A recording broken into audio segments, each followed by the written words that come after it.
The sun burned brighter than ever that day, its golden rays stretching like eager hands over the endless sands of Kemet. Ra, the mighty sun god, stood at the peak of the sky, his fiery gaze sweeping over the world he had nurtured. But something stirred in him, a discontent, a yearning he could not ignore. The mortals below, fragile and fleeting as the desert flowers, built their temples and offered their prayers. Yet their devotion, sincere as it was, felt transient. It flickered like a torch in the wind, its light easily extinguished by time. Ra's heart, if such a divine being could be said to have one, swelled with a longing for permanence. He, the giver of life, the relentless force of the heavens, deserved more than temporary shrines or forgotten songs. He wanted something eternal. Something that would speak of his power long after mortal hands had crumbled to dust. A monument that could hold his essence and beam his divine energy back into the heavens forever. The god's radiant chariot slowed in its celestial course. He turned his face from the world of men and gazed into the boundless void beyond the stars. For the first time in millennia, he closed his eyes. As the light dimmed momentarily over Kemet, mortals trembled, fearing some great calamity. But Ra was not abandoning them. He was dreaming. And what a dream it was! The vision struck him like the birth of a star. He saw it, towering, gleaming, and perfect. A colossal pyramid rising from the heart of the desert, its peak kissed by the heavens. It was no simple pile of stone, no mere structure. This was something alive, humming with divine energy. Its every block resonated with the songs of the gods, and its form reached upward like a mortal hand grasping for eternity. It would be his earthly throne, a gateway where the mortal and the eternal intertwined. Ra's vision grew sharper. He saw the pyramid's capstone, a shining beacon of gold, polished so finely that it reflected his own light back into the heavens. He felt the vibrations of chants, saw the silhouettes of builders toiling not just with their hands, but with their very souls. He saw the alignment of the pyramid with the stars, its every angle whispering of celestial secrets. This was not just a monument, it was a living hymn, a sacred geometry that bound the cosmos together. It was everything he had ever desired. The vision stirred something primal in him. A roaring flame that ignited the heavens. He opened his eyes, and the desert world below seemed to hold its breath. His light returned, fiercer, more focused. The mortals shielded their eyes, whispering prayers, sensing that their god had been touched by something beyond their comprehension. In his golden palace aboard the sun, Ra summoned the gods to him. They came reluctantly, their divine slumber disturbed, their duties left behind. But when they saw Ra's face, burning with purpose, they knew this was no ordinary gathering. He spoke, his voice rolling like thunder across the cosmos. "I have seen it," Ra declared, his words carrying the weight of eternity. "An earthly monument worthy of the gods. A place where my light will never fade, where the souls of men will rise to meet me. It will stand forever as proof of our power." Thoth, the god of wisdom, stepped forward. His ibis head tilted thoughtfully, his luminous eyes flickering with curiosity. "And how," he asked, "will this monument come to be? Mortals are fragile things. Their tools are crude, their lifetimes fleeting. What you ask is beyond their reach." Ra's gaze did not falter. "Then we will make it within their reach. The gods will guide them. We will lend them strength, wisdom, and the power of the stars. But their hands must build it. Their hearts must beat for it. This will not be our gift to them, it will be their gift to us." A murmur rippled through the gathered gods. Hathor, the goddess of love and joy, smiled softly. "And what of their suffering, Ra? Such a task will demand more than stone and sweat. It will demand blood, tears, and sacrifices." Ra turned to her, his expression unyielding but not without understanding. "Great works are born of great sacrifices. But their pain will not be in vain. This pyramid will not only honor me, it will guide them. It will show them that they, too, can reach beyond their mortal lives. That they can touch the eternal." Hathor nodded, though her eyes were shadowed with sorrow. "Set," the god of chaos, sneered from the corner, his red eyes gleaming with mischief. "And what of me, brother?" he said. "What role do you grant to the god of storms and discord? Surely, such harmony as you envision cannot exist without my touch." Ra's light dimmed for a moment, and the other gods stiffened, readying themselves for a clash. But Ra did not rise to the bait. "Instead," he said, "chaos will come, as it always does. You will try to unmake what we build. But in the end, even you cannot destroy what is eternal." Set laughed, his voice echoing like a distant storm. "We shall see," he said, slinking back into the shadows. Ra turned his attention to Ta, the creator, whose hands had shaped the world. "You will design it," Ra commanded. "Make it perfect. Every line, every angle, must sing with divine purpose." Ta bowed his head, his usually impassive face lit with a rare spark of excitement. "It will be done. And you," Ra said, turning to Thoth, "will gift the mortals with knowledge. Teach them the ways of numbers, the secrets of the stars. Show them how to lift the stones that would crush them." Thoth inclined his head, his beak clicking thoughtfully. "They will learn." Ra's gaze swept over the other gods. "And all of you will lend your blessings. Happy will guide the Nile to bear the stones. Anubis will guard the dead entombed within. Hathor will ease the hearts of those who mourn. We will not abandon them until the work is done." The gods murmured their assent, though unease flickered in their divine hearts. They could sense the scale of Ra's ambition, the toll it would take on the mortals they watched over. But Ra's will was unshakable, and his vision had ignited something in them as well. It was not just a pyramid, it was a legacy, a statement to the universe that the gods had walked among mortals, and their glory would never fade. Ra turned his gaze back to the earth below. The sand seemed to shift under his stare, the golden dunes rippling as though alive.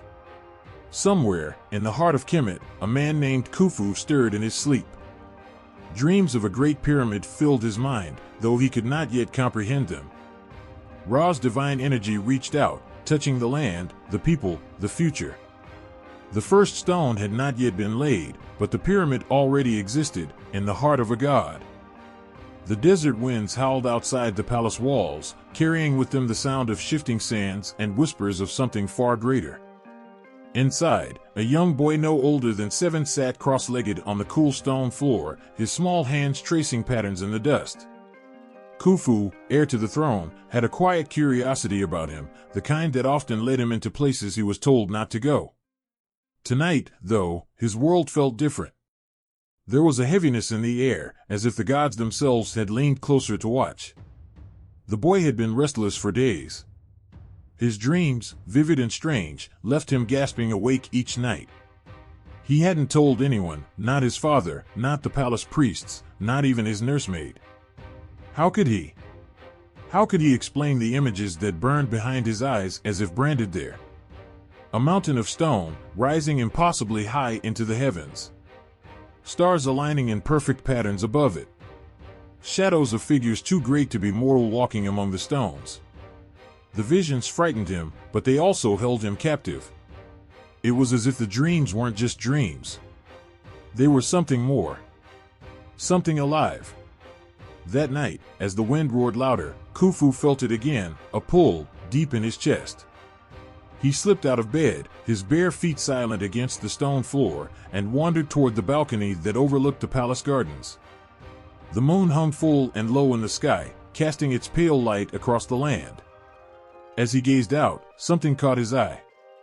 A single hawk circled above the gardens, its feathers gleaming silver under the moonlight. It wasn't hunting. It wasn't searching. It was waiting. The hawk let out a piercing cry, and in that moment, Khufu knew it wasn't an ordinary bird. It couldn't be. Its eyes locked onto his, unblinking, as if it could see straight into his soul. Without thinking, Khufu stepped onto the cool tiles of the balcony. The hawk swooped lower, its wings slicing through the air like knives. The boy's heart pounded in his chest. Then the hawk soared upward, higher and higher, until it disappeared into the stars. He stayed there for what felt like hours, staring into the sky.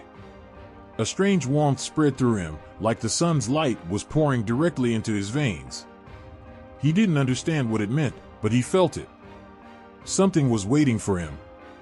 Something bigger than he could imagine. The next morning, the palace was alive with noise.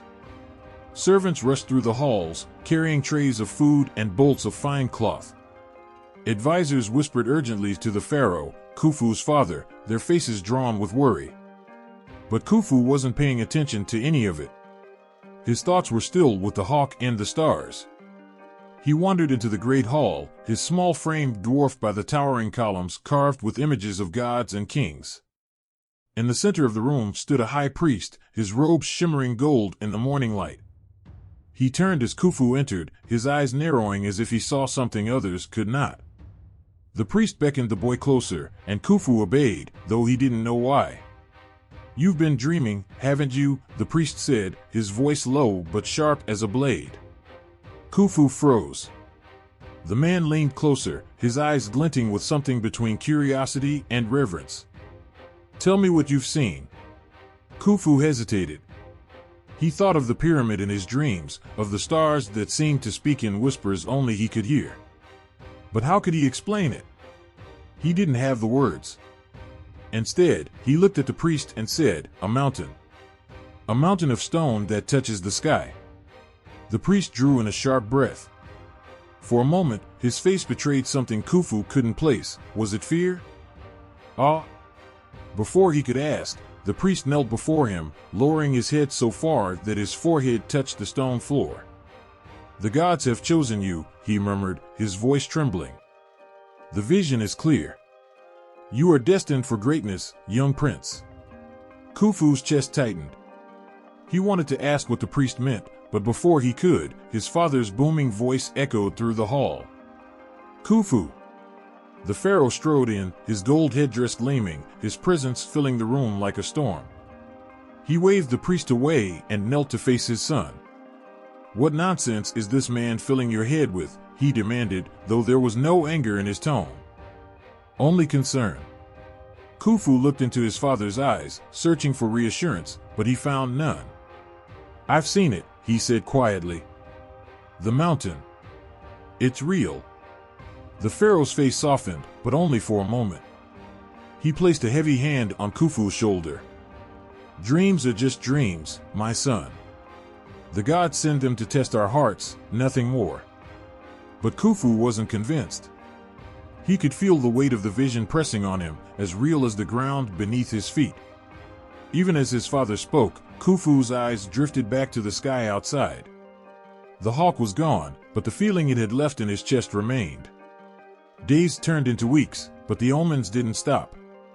At night, the stars seemed to pulse with light, forming patterns that Khufu couldn't ignore. Once, while walking along the banks of the Nile, he found a perfect triangle carved into the rock, its edges smooth as if shaped by divine hands. Another time, a passing merchant handed him a piece of gold shaped like a pyramid, saying only, "This is yours." The palace began to whisper. Servants spoke of strange signs that followed the young prince wherever he went. Crops seemed to grow taller where he walked. Animals that had been sick suddenly grew strong. Even the wind seemed to carry his name, its voice low and reverent. His father, though wary of such talk, could not deny that something about his son was different. One night, as the family gathered in the royal chamber, Khufu's younger brother pointed to the wall where the shadows of the oil lamps danced. "Look," he cried. "A pyramid." The adults turned, and sure enough, the shadows had formed the shape of a perfect pyramid. The room fell silent. Khufu felt his father's eyes on him, heavy with something he couldn't name. Later that night, the pharaoh stood outside Khufu's chamber, watching his son sleep. The boy's face was calm, but his small hand clutched the golden pyramid he had been given. The pharaoh sighed, his heart heavy. He had ruled Kemet for decades, but never had he felt so powerless. He didn't know what the gods wanted from his son, but he knew one thing for certain: Khufu's destiny was no longer his to control. In the stillness of the night, the stars blazed brighter than ever, as if the heavens themselves were watching. Khufu stirred in his sleep, his lips forming a single word, a word that would shape the world for generations to come. The stars burned brighter that night, like molten diamonds scattered across an ink-black sky. Their light fell upon the sands of Kemet, bathing the land in an ethereal glow. To the priests gathered atop the sacred observatory, it felt as though the heavens themselves were reaching down to touch the earth. The night air was heavy with anticipation, the kind that prickled at the back of the neck and made hearts race without reason. One of the priests, an elder named Ankit, stood at the edge of the platform, his wrinkled hands clutching a polished bronze staff. His eyes, clouded with age yet sharp with wisdom, scanned the vast expanse of stars. He had seen countless skies in his lifetime, but this one was different. Something was speaking to him through the light of the constellations. His breathing quickened as he raised a trembling hand to point at the 3 stars that hung low in the southern sky, perfectly aligned and shimmering like divine beacons. "There," he whispered, his voice breaking the tense silence. "Do you see it? The stars are forming the path." The younger priests turned their gazes upward, their golden collars glinting in the starlight. Murmurs spread among them, quiet at first, but rising into a wave of awe. The 3 stars Ankit pointed to were not ordinary stars. They were the sacred ones, part of the constellation they called Sa, what others might one day know as Orion.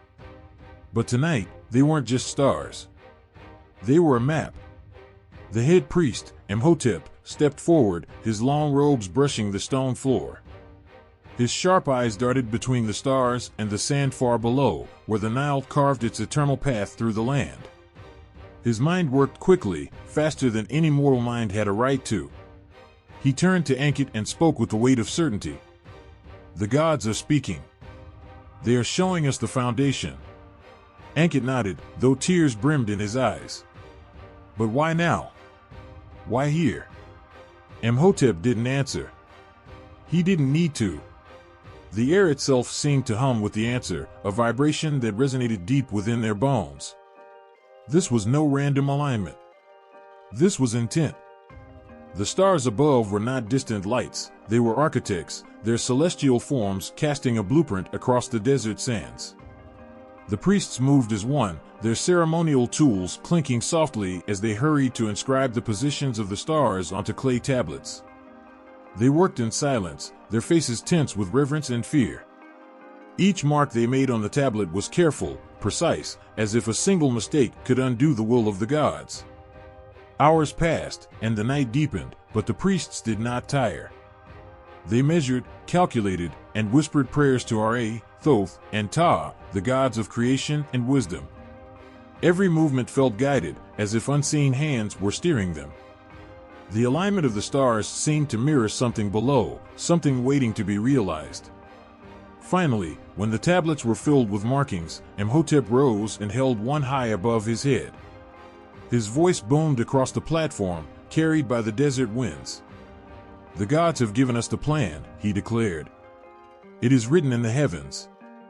We must build it here, where the stars meet the earth." The priests erupted in a chant, their voices rising and falling in unison.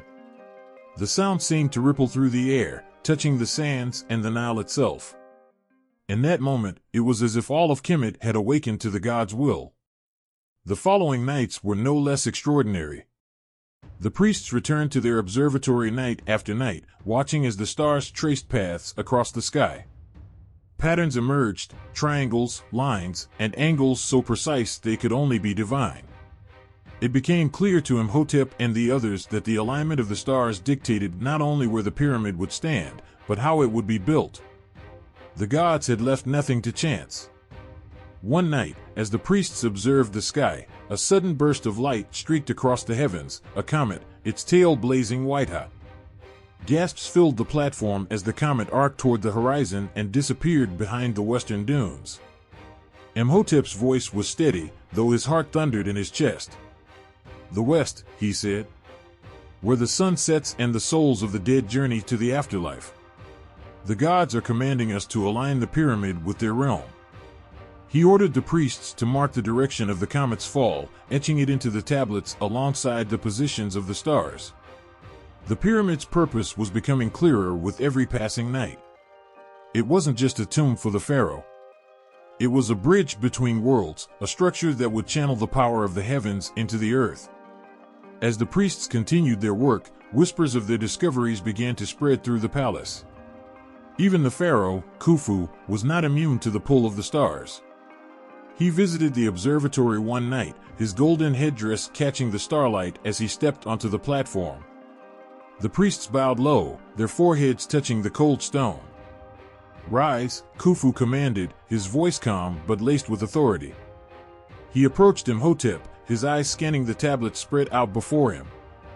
"Is it true?" he asked. "Do the stars show the way?" Imhotep nodded, his face solemn. "Yes, my king. The gods themselves have drawn the plan. They have chosen you to bring it to life." Khufu's gaze lingered on the sky, his expression unreadable. For a moment, he said nothing, letting the silence stretch. Then he spoke, his voice soft but firm. "If the gods have spoken, we must obey." From that moment, the palace erupted into action. Word spread like wildfire, reaching even the farthest corners of the kingdom. Craftsmen sharpened their tools. Laborers prepared for the grueling task ahead. And the priests worked tirelessly, ensuring that every angle, every measurement, was true to the star's design. But even as they worked, the stars seemed to watch, their light unyielding, their message clear. The pyramid would not just be a monument. It would be a testament to the bond between heaven and earth, a structure that would stand for all time. And in the silence of the desert night, as the priests finished their final calculations, a single hawk soared above the observatory, its cry echoing through the stillness. It was a sign. The gods were watching. The cavern was silent except for the faint drip of water echoing through its depths. Torches sputtered in the humid air, their flickering flames casting shadows that danced on the ancient stone walls. A group of workers stood frozen at the entrance, their tools abandoned at their feet. None of them spoke. They couldn't. The sight before them had stolen the breath from their lungs. At the heart of the cavern, half buried in the earth, was a stone unlike anything they had ever seen. It wasn't large, no bigger than a man's torso, but it seemed alive. Its surface shimmered, a smooth black that glowed faintly from within, as if it held a star captive beneath its surface. Strange symbols swirled across it, shifting and fading, too quick for the eye to catch. It pulsed faintly, its light growing and shrinking in rhythm with the beat of a heart. The foreman, an older man with a scar across his cheek, was the first to step forward. His hands trembled as he raised the torch higher, its light glinting off the stone's surface. He knelt slowly, brushing away the dirt that clung to its base. The moment his fingers touched the stone, he gasped and fell backward, clutching his chest. His eyes were wide, his voice shaking. "It's alive," he whispered. "The gods have placed it here." The priests arrived shortly after, summoned by panicked messengers. Imhotep, the high priest, led the way, his face calm but his eyes burning with curiosity. The air inside the cavern felt heavy as he approached the stone, as though it was weighing down on them all. He knelt beside it, his long robes pooling around him, and reached out a hand. The workers watched in terrified silence, their faces pale. When his fingertips brushed the surface, a surge of energy shot through him. It wasn't pain, no, it was something far stranger. It was as if the stone had reached into his mind, flooding him with visions. He saw a vast desert stretching into eternity, a pyramid towering over the sands, its golden capstone glowing brighter than the sun. He saw the stars spinning above, their light drawn toward the pyramid like moths to a flame. And then he saw darkness, endless and consuming, broken only by the pulsing glow of the stone. He pulled his hand back with a sharp breath, his heart pounding. "This is no ordinary stone," he said, his voice low and reverent. "This is the Benben, the sacred stone of Ra." The priests around him exchanged uneasy glances. The Benben was a relic of legend, a piece of the heavens that had fallen to earth. It was said to hold the energy of creation itself, a gift from Ra to guide his children. But no one had seen it in living memory. Until now. Imhotep rose to his feet, his eyes never leaving the stone. "We must move it to the temple," he said. "But carefully. The god's power is not to be trifled with." The workers hesitated, fear etched into their faces, but they obeyed. They fashioned a stretcher from thick ropes and sturdy planks, wrapping the stone in layers of linen to shield their hands from its strange warmth. Even through the fabric, they could feel its pulse, a steady rhythm that matched the beating of their own hearts. It was unnerving, like holding something alive and ancient. The procession through the desert was silent, save for the crunch of sand beneath their feet. The stone's glow was faint but constant, casting a soft light that seemed to push back the darkness. As they neared the temple, the wind picked up, swirling around them in sudden gusts. It carried whispers, soft, unintelligible murmurs that seemed to come from nowhere and everywhere at once. The workers gripped the stretcher tighter, their knuckles white. Inside the temple, the priests prepared a sacred chamber, its walls lined with gold and inlaid with lapis lazuli. They placed a binbin at the center, on a pedestal carved with ancient hieroglyphs. The moment it touched the stone, the room was bathed in light. The glow wasn't blinding, it was warm, gentle, yet impossibly powerful. It seemed to seep into the walls, the floor, the very air. The priests knelt around the stone, their voices rising in prayer. Imhotep stood at the front, his arms raised high. "Ra has blessed us," he proclaimed. "This stone holds the power of the heavens. It will guide us in building the great monument, a bridge between the earth and the stars." But even as he spoke, a question lingered in his mind, one he dared not voice. The stone's energy was immense, almost too much for a mortal mind to comprehend. What if it wasn't just a gift? What if it was a test?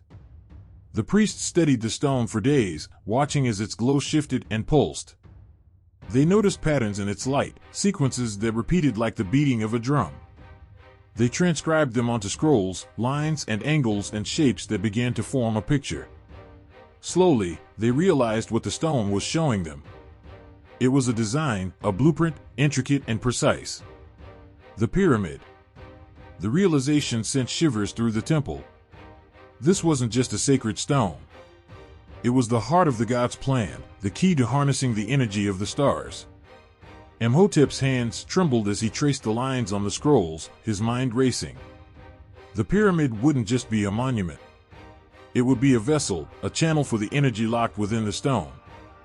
But the stone's power came at a cost. As the days passed, the priests began to notice strange things. Their dreams were filled with visions of fire and light, of stars collapsing into darkness. The temple's torches flickered without wind, their flames bending toward the binbin as if drawn by an invisible force. And always, there was the hum, a low, constant vibration that seemed to come from the stone itself. One night, as Imhotep stood alone in the chamber, he felt the hum grow louder. The stone's glow intensified, casting his shadow long against the wall. He stepped closer, his heart pounding. For a moment, he thought he saw something within the stone, a shape, faint but unmistakable. It was an eye, vast and unblinking, staring back at him. He stumbled backward, his breath coming in short gasps. The stone dimmed, its light returning to its usual gentle glow. But the image stayed with him, burned into his mind. The gods were watching. The pyramid had to be perfect, or the consequences would be unimaginable. The Hall of Light stretched endlessly, a realm where mortal eyes could never venture. It was neither day nor night, but a place suspended in eternity, where time itself seemed to hold its breath. The air shimmered, alive with golden hues that flickered and danced like liquid fire. At the center of this sacred expanse stood Ra, the great sun god, his radiance brighter than the noonday sun but tempered with an ancient wisdom that weighed heavy on his being. His falcon-shaped visage, both fierce and serene, turned toward the cosmic horizon, where the boundaries of heaven met the distant hum of the mortal world. He was waiting. The light around him pulsed in quiet anticipation. The great pyramids, the monuments of his vision, were nearing their ordained time, but doubts lingered. Ra had gazed into the fabric of destiny and seen shadows where there should have been light. Mortal hands, though devoted, were frail. The task ahead required not just will but divine precision. He had summoned the gods to decide. The fate of the pyramids, and the bridge between heaven and earth, hung in the balance. The first to appear was Thoth, the god of wisdom and scribes, his ibis head tilted in calm contemplation as he emerged from the swirling mists of eternity. His robes flowed like silver streams, the sacred scrolls in his hands glowing faintly with the truths of the universe. Without a word, he approached Ra and bowed his long neck, his ink-black eyes reflecting the endless stars. "The task is monumental," Thoth said, his voice soft yet resonant, as if spoken not in sound but in thought. "You have foreseen its completion, but the path is uncertain. What troubles you, great Ra?" Ra's gaze didn't shift from the horizon. "The mortals labor with devotion, but their hearts are burdened by doubt. They fear what they do not understand. The pyramid is not just stone, it is a conduit, a vessel for divine energy. If they falter, if the alignment fails, the flow between the heavens and the earth will collapse." Before Thoth could respond, the air around them rippled, and from the earth itself rose Ta, the god of creation. His form was strong, his face serene and unyielding as he carried the weight of countless worlds upon his shoulders. The staff of life he wielded hummed with energy, its emerald tip glowing softly in his hand. He stepped forward, his voice steady and deep. "Mortals are fragile, yes," Ta said. "But they are also resilient. They build from chaos and create from dust. Yet even the most brilliant minds cannot shape perfection alone. If this pyramid must channel the heavens, it will require not only mortal hands, but divine intervention. That is why we are here." A breeze swept through the hall, carrying with it the scent of life and death, of blossoming fields and barren sands. Osiris, the god of the afterlife, emerged from the shadows, his regal form draped in white linen, his green skin glowing faintly with the essence of renewal. He carried his crook and flail with grace, symbols of his dominion over the cycles of existence. His eyes, deep and solemn, met Ra's. "And what of the afterlife?" Osiris asked, his voice echoing with an eternal calm. "The pyramid is not just a bridge, it is a passage, a place where the souls of pharaohs ascend to the stars. If we intervene, we risk upsetting the balance. Mortals must walk this path on their own. That has always been our law." Ra finally turned to face his council. The light around him dimmed slightly, his energy focusing on the gods before him. "I would not summon you if the stakes were not dire," he said. "The Great Pyramid is no ordinary tomb. It is the anchor between the mortal realm and the divine. Its purpose reaches beyond one lifetime, beyond one kingdom. If we leave this solely in mortal hands, I fear the balance will shatter." Thoth nodded thoughtfully, his scrolls unfurling in his hands. The symbols on the parchment shifted and glowed, ancient truths reshaping themselves with every movement of his fingers. "Then let us calculate," he said. "The pyramid's alignment with the stars must be flawless. Its angles, its stones, even the chants of the workers, everything must resonate with divine harmony. If we act, we must do so subtly, guiding their hands without breaking their will." Ta stepped closer, his staff glinting in the golden light. "I can strengthen their tools," he offered. "I can breathe resilience into the stones, ensuring they endure the ages. Mortals will see it as their own achievement, but the gods will know otherwise. And I," Osiris said, his voice steady, "will ensure the afterlife remains undisturbed. The pyramid will be a beacon for the dead, guiding them to my realm without disruption. But I will not carry them. That burden must remain theirs." Ra listened, his expression unreadable, the weight of the cosmos reflected in his glowing eyes. "It is not enough," he said finally. "The mortals must feel the gods in their hearts. They must believe." Thoth raised his hand, a faint smile crossing his beak. "Then I shall give them signs. Words and visions, subtle and clear. The priests will think them dreams sent by the gods. It will inspire their faith, renew their determination." Ra nodded, his resolve strengthening. "Then it is decided. We will act, but as whispers, not shouts. The mortals will carry this burden, but they will not carry it alone." The gods stood in silence for a moment, the weight of their decision filling the hall. Then Ra raised his scepter, its golden light flooding the space. The energy pulsed outward, spreading through the heavens and the earth, touching the stones, the sands, the workers, and the skies. It was a promise, a silent pact between the divine and the mortal. As the light faded, Ra looked once more toward the horizon. Below, on the sands of Kemet, the workers toiled under the blazing sun, their hands raw and their faces streaked with sweat. But now, as the god's presence washed over them, they paused, glancing at the sky with wonder in their eyes. They didn't understand what they felt, a warmth, a pull, a quiet reassurance that they were not alone. They only knew that their burden felt lighter, their steps firmer. In the heavens, the gods watched, their forms fading back into the cosmic ether. The pyramid would rise, stone by stone, under the hands of men, but with the will of the gods guiding them every step of the way. The moon hung heavy in the night sky, its silver light spilling across the sands of Egypt like a quiet blessing. In the stillness of the palace, Khufu stirred in his bed, his brow furrowed as though caught in some invisible struggle. The air in his chamber felt different, thicker somehow, as if the weight of unseen eyes pressed against the walls. His breath quickened, and then, without warning, his body relaxed, his mind slipping into a depth beyond dreams. It began with silence, a silence so complete it roared in his ears. Khufu found himself standing in an endless expanse of golden sand, but this was not the desert he knew. The ground shimmered as though it were made of light, and the stars above burned with unnatural brilliance, arranged in patterns he couldn't understand, but somehow felt in his soul. He took a step forward, and the ground rippled like water beneath his feet. A figure appeared in the distance, walking toward him. As it grew closer, Khufu saw it was not a man but a being of impossible majesty. Its form shifted between the solidity of flesh and the translucence of spirit.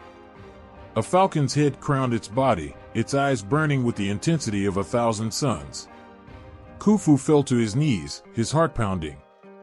"You are chosen," the being said, its voice neither loud nor soft, but resonant, vibrating in Khufu's chest. It was Ra, the sun god, and his presence was overwhelming, filling the space with a light that seemed to reach into every corner of Khufu's being. "Rise, Pharaoh. There is much to see." Khufu rose shakily, and before he could speak, Ra extended his hand.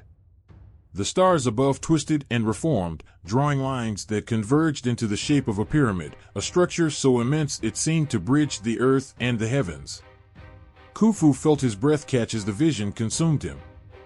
He saw the pyramid, its stones gleaming under the sun, its peak crowned with gold so radiant it rivaled the sky itself. "You must build it," Ra said, his voice softer now but no less commanding. "This is the bridge between man and the divine. It will channel the energy of the stars, aligning the mortal and eternal realms. Look now, Khufu, and understand what must be done." Before Khufu could respond, the sands beneath his feet dissolved, and he was falling, not into darkness, but into light. The world spun, and then he was standing on a rocky plateau overlooking a vast construction site. Thousands of workers moved below him like ants, their voices carrying faintly on the wind. The air buzzed with the sound of chisels striking stone and the rhythmic chants of laborers pulling ropes. Khufu's heart raced. He could feel the enormity of the task in every breath he took, but it was more than that. The energy in the air was palpable, a vibration that seemed to hum through his veins.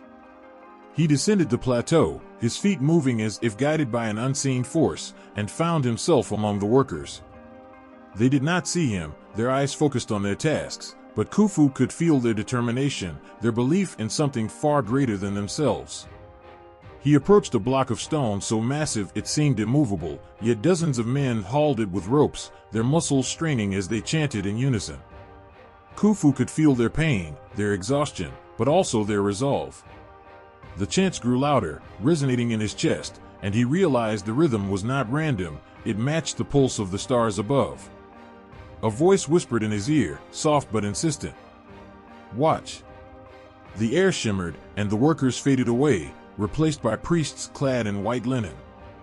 They knelt in a circle around a glowing stone at the center of a chamber. Khufu recognized it immediately, the Benben stone, the sacred heart of Ra's energy.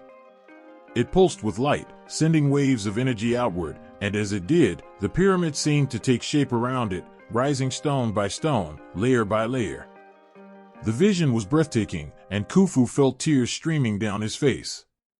"This is your destiny," Ra's voice echoed. "But the stones will not move themselves. Mortals must labor with faith, and you must guide them. They will falter. They will question. You must not." The scene shifted again, and Khufu found himself in darkness. It was not an empty void, but a vast expanse filled with the sound of rushing wind and distant whispers. Shapes moved in the shadows, indistinct but menacing, and Khufu felt fear creep into his heart.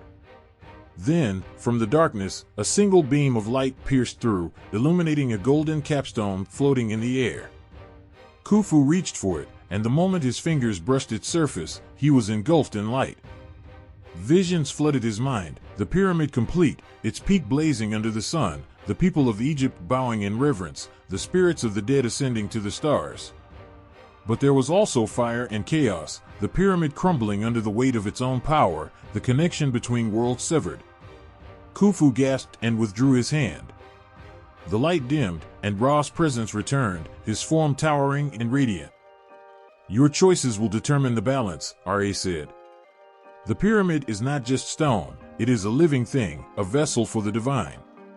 You must lead with wisdom and strength. Do you accept this burden?"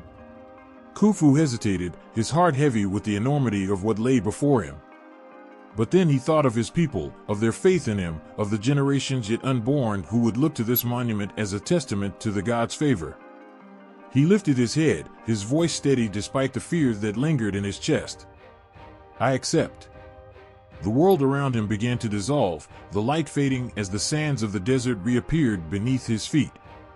The stars above shifted, returning to their natural alignment, and Khufu found himself lying in his chamber once more.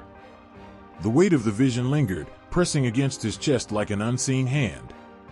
He sat up, his breath shaky, and looked toward the window where the first light of dawn was breaking over the horizon. He knew now what he must do.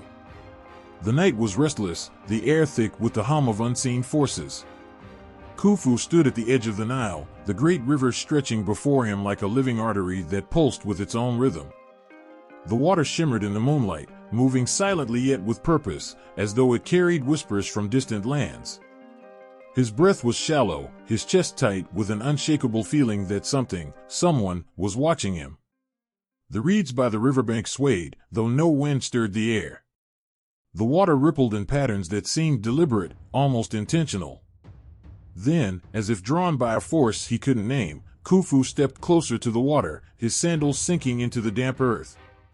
The river's surface gleamed, shifting as if alive, and before his eyes, a figure began to rise from the depths. At first, it was nothing but a silhouette, dark against the shimmering water. But as it ascended, it took shape, a being both human and otherworldly.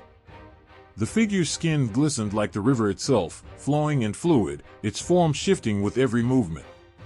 Its face was serene, neither young nor old, and its eyes shone with the deep, eternal calm of the Nile. Khufu fell to his knees, his heart pounding as he realized who stood before him. It was Hapi, the god of the Nile, the source of life and sustenance for all of Egypt. The god's gaze was steady, a calm that seemed to flow into Khufu's own soul. When Hapi spoke, the voice was soft yet carried the weight of the river's timeless wisdom. "You are troubled, Pharaoh," Hapi said, the words rippling through the night like the current of the Nile. "The burden you carry is great. You seek the strength of the river, but you do not yet understand its will." Khufu's throat was dry, his words faltering. "Great Hapi, the pyramid must rise, but the stones are heavy, and the labor is endless. I fear the strength of my people will fail before the task is complete. How can we harness the Nile's power to aid us?" Hapi's lips curved into the faintest of smiles, a gesture both comforting and mysterious. "The river does not fight the land, nor does it force its way. It flows where it must, finding paths unseen. You, too, must learn to listen to its whispers, to feel its rhythm. Only then will it reveal its secrets." As Hapi spoke, the river began to glow faintly, its surface reflecting images that were not of this moment. Khufu's eyes widened as he saw boats gliding across the water, their sails catching an unseen wind. The boats were unlike any he had seen before, their shapes elegant yet sturdy, designed not to challenge the river but to move with it. Massive stones, the very blocks that would form the pyramid, rested on these vessels, floating as if weightless. "The Nile carries the weight of Egypt," Happy continued, his voice flowing like the water itself. "It nourishes your fields, fills your granaries, and quenches your thirst. It can also bear the weight of your dreams. But you must learn to work with it, not against it."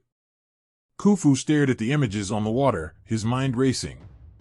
"But how, great Happy? The river's current is strong, its moods unpredictable. How can we guide it without being swept away?" Happy raised a hand, and the images shifted.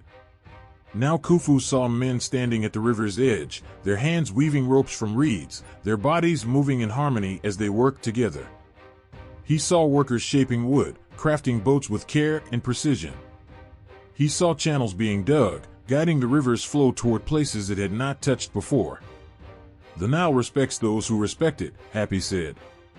"Use its gifts wisely. The papyrus reeds, the timber from distant lands, the strength of your people united in purpose, these will be your tools. Learn to read the river's moods, to understand its rise and fall. Build canals to guide its waters, for they will carry not only your stones, but your dreams." As Happy spoke, the glow of the river intensified, and Khufu felt a strange warmth spreading through him. It was as if the Nile itself was speaking to him, its voice a melody that resonated deep within his chest. He closed his eyes, and in that moment, he could feel the river's pulse, its rhythm aligning with his own heartbeat. He understood now, it was not about bending the Nile to his will, but about becoming part of its flow, moving with its energy rather than against it. When Khufu opened his eyes, the images on the water had faded, but the vision remained vivid in his mind. Happy stepped closer, the river gods formed shimmering like liquid light. "Do you see now, Pharaoh?" Happy asked. "The Nile is not merely a river. It is a living force, a bridge between the gods and your people. Trust in it, and it will guide you. But remember, its power is not yours to command. It is a gift, one that must be honored." Khufu bowed his head, his voice steady despite the awe that filled him. "I understand, great Happy. I will honor the river and its gifts. Its strength will be the strength of Egypt." Happy nodded, a faint smile gracing the god's serene face. "Then go, Pharaoh, and carry this wisdom with you. The Nile's current will carry more than stones. It will carry hope, faith, and the will of a people united." With those words, Happy began to dissolve, his form melting back into the river. The glow of the water faded, leaving only the soft lapping of the current against the shore. Khufu remained kneeling, his gaze fixed on the river as the first light of dawn broke over the horizon. The Nile stretched before him, vast and eternal, its waters shimmering with the promise of what was to come. As the sun rose, Khufu rose with it, his heart lighter but his resolve stronger. He could still feel the rhythm of the Nile within him, a pulse that echoed in every step he took.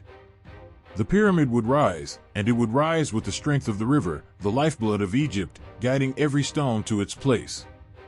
The night was unnervingly still, the kind of stillness that suffocates sound and makes the world feel suspended between moments. Khufu stood at the edge of the desert, where the fertile lands of the Nile met an endless sea of golden dunes. He had come alone, driven by an unshakable pull, a call that had echoed in his dreams and left him restless. The sands shimmered under the light of the full moon, their surface eerily alive as if they were breathing. A sharp gust of wind suddenly tore through the silence, whipping the sand into swirling patterns that danced like restless spirits. Khufu shielded his face, but the wind seemed to push him forward, urging him deeper into the desert. His footsteps sank into the shifting ground, each step heavier than the last, until he came to a sudden stop. The air grew electric, heavy with a presence that was both awe-inspiring and terrifying. The sands parted before him, as if commanded by an invisible hand. From the heart of the desert rose a figure, towering and formidable. The god's form was shadowy yet unmistakably powerful, his skin the color of the darkest night, his eyes burning with a fiery intensity that pierced Khufu's very soul. It was Set, the god of chaos, storms, and the unyielding desert. You seek the secrets of the sands, Set's voice thundered, each word vibrating through the ground beneath Khufu's feet. But do you understand what you are asking for? Khufu's heart pounded, but he stood firm, meeting the god's gaze with the determination of a ruler who carried the weight of his people. Great Set, the pyramid must rise. The desert stands between my people and their destiny. Help me tame it. Set's laughter was sharp, like the crack of a whip, echoing through the emptiness. Tame the desert? Foolish mortal. The desert is not yours to tame. It is a force of chaos, unyielding and merciless. To work with it, you must first understand it. The sands began to swirl again, rising around Set in a storm of gold and shadow. As the storm grew, Set raised his hands, and the sands obeyed, forming shapes and images that played out like a vision. Khufu watched, his breath caught in his chest. He saw workers struggling to move massive stones across the dunes, their efforts thwarted as the sand swallowed their tools and the heat drained their strength. He saw carts sinking into the ground, progress halted by the desert's unforgiving nature. The sands devour the weak and test the strong, Set said, his voice cutting through the storm. But they are not your enemy. They are your ally, if you learn to listen. The storm calmed, and the sands began to reshape, moving with a strange, deliberate grace. Khufu's eyes widened as he saw what they became. Paths smooth, flowing paths carved through the dunes, their surfaces glistening as if hardened by some unseen power.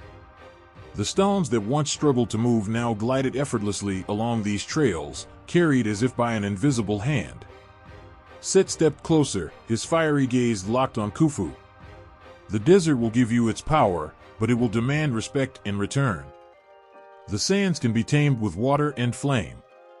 Heat them, shape them, and they will harden into paths strong enough to carry your stones. But beware, the desert does not forgive those who grow careless. Khufu knelt, his head bowed, as the weight of the revelation washed over him. Teach me, Great Set. Show me how to honor the desert and use its gifts. Set extended a hand, and a sudden surge of heat rippled through the air. The sand at Khufu's feet began to glow, its grains fusing together into a smooth, glass-like surface. The path stretched out before him, glimmering under the moonlight. It was beautiful and terrifying, a reminder of both the desert's power and its potential. You will need fire, Set said, his voice a low growl. Great kilns to melt the sand and shape it into roads. Water to cool and solidify it. And the will of your people to see it through. This is no easy task, Pharaoh. The desert does not yield without a fight. Khufu nodded, his mind racing as he absorbed the knowledge. He could see it now, the workers tending massive fires, the sand transforming under their hands, the glistening paths stretching across the desert. He could feel the weight of the stones moving, no longer sinking but gliding toward their destiny. The pyramid no longer seemed an impossible dream but a vision within reach. Set's gaze softened, just slightly, though his presence remained as imposing as ever. You have courage, Pharaoh. But courage alone will not be enough. The desert will test you, and it will test your people. It will demand sacrifices. Are you prepared to give them? Khufu's voice was steady, though his heart ached with the gravity of what he knew was to come. I am prepared, Great Set. For my people, for Egypt, I will do what must be done. Set nodded, a flicker of approval passing through his fiery eyes. Then take this gift, mortal, and use it wisely. The desert's power is now yours to command, but never forget who it belongs to. With that, Set raised his arms, and the sands roared to life once more. They swirled around him, a blinding storm of gold and shadow, until his form dissolved into the night. The storm subsided as quickly as it had begun, leaving Khufu alone once more. But the air was different now, charged with a new energy. The desert no longer felt like an enemy but a force waiting to be harnessed. Khufu rose to his feet, his gaze fixed on the shimmering path that stretched before him. The sand seemed to hum beneath his feet, their rhythm matching the steady beat of his heart. He could feel the desert's power coursing through him, a gift as dangerous as it was miraculous. The pyramid would rise. The desert would no longer stand in its way. Instead, it would become the foundation of its triumph, a testament to the will of a pharaoh guided by gods. The first sound was a single chisel strike, sharp and ringing, echoing across the quiet of the cosmic void. It was followed by another and another, the rhythm building like the pulse of a heart forming in the darkness. In the infinite expanse of the celestial realm, Ptah, the great craftsman god, stood poised with his tools in hand. His form glowed faintly, his features stern with purpose. This was no ordinary creation. This was to be a bridge between the mortal world and the eternal, a passage for kings and their souls. Ptah worked in silence, his hands moving with precision that spoke of ancient mastery. Each strike of his chisel seemed to spark life into the void, carving invisible lines that shimmered with divine energy. The design was not merely a structure, it was a living entity, a symphony of balance and perfection that would align the heavens and the earth. He spoke no words, but the thoughts in his mind rippled outward, shaping the very fabric of existence around him. The gods watched from a distance, their forms like luminous constellations gathered to witness this moment of creation. They knew Ptah as the one who shaped the first mound of creation, the one who gave form to chaos. But even they could not fathom the depth of his vision. This time, he was crafting something that would outlast kingdoms and epics. A gateway. A beacon. A pyramid. The stars themselves seemed to lean closer, their light falling softly over Ptah's work. With each stroke of his hand, he drew lines that mirrored the constellations, embedding the cosmic map into the pyramid's design. The base was wide and unshakable, a symbol of the Earth's steadfastness. The sides climbed upward, narrowing as they reached for the heavens, a reminder of the soul's journey toward eternity. The tip, sharp and gleaming, pointed directly at the North Star, the anchor of the skies, as if to say, "Here is the way home."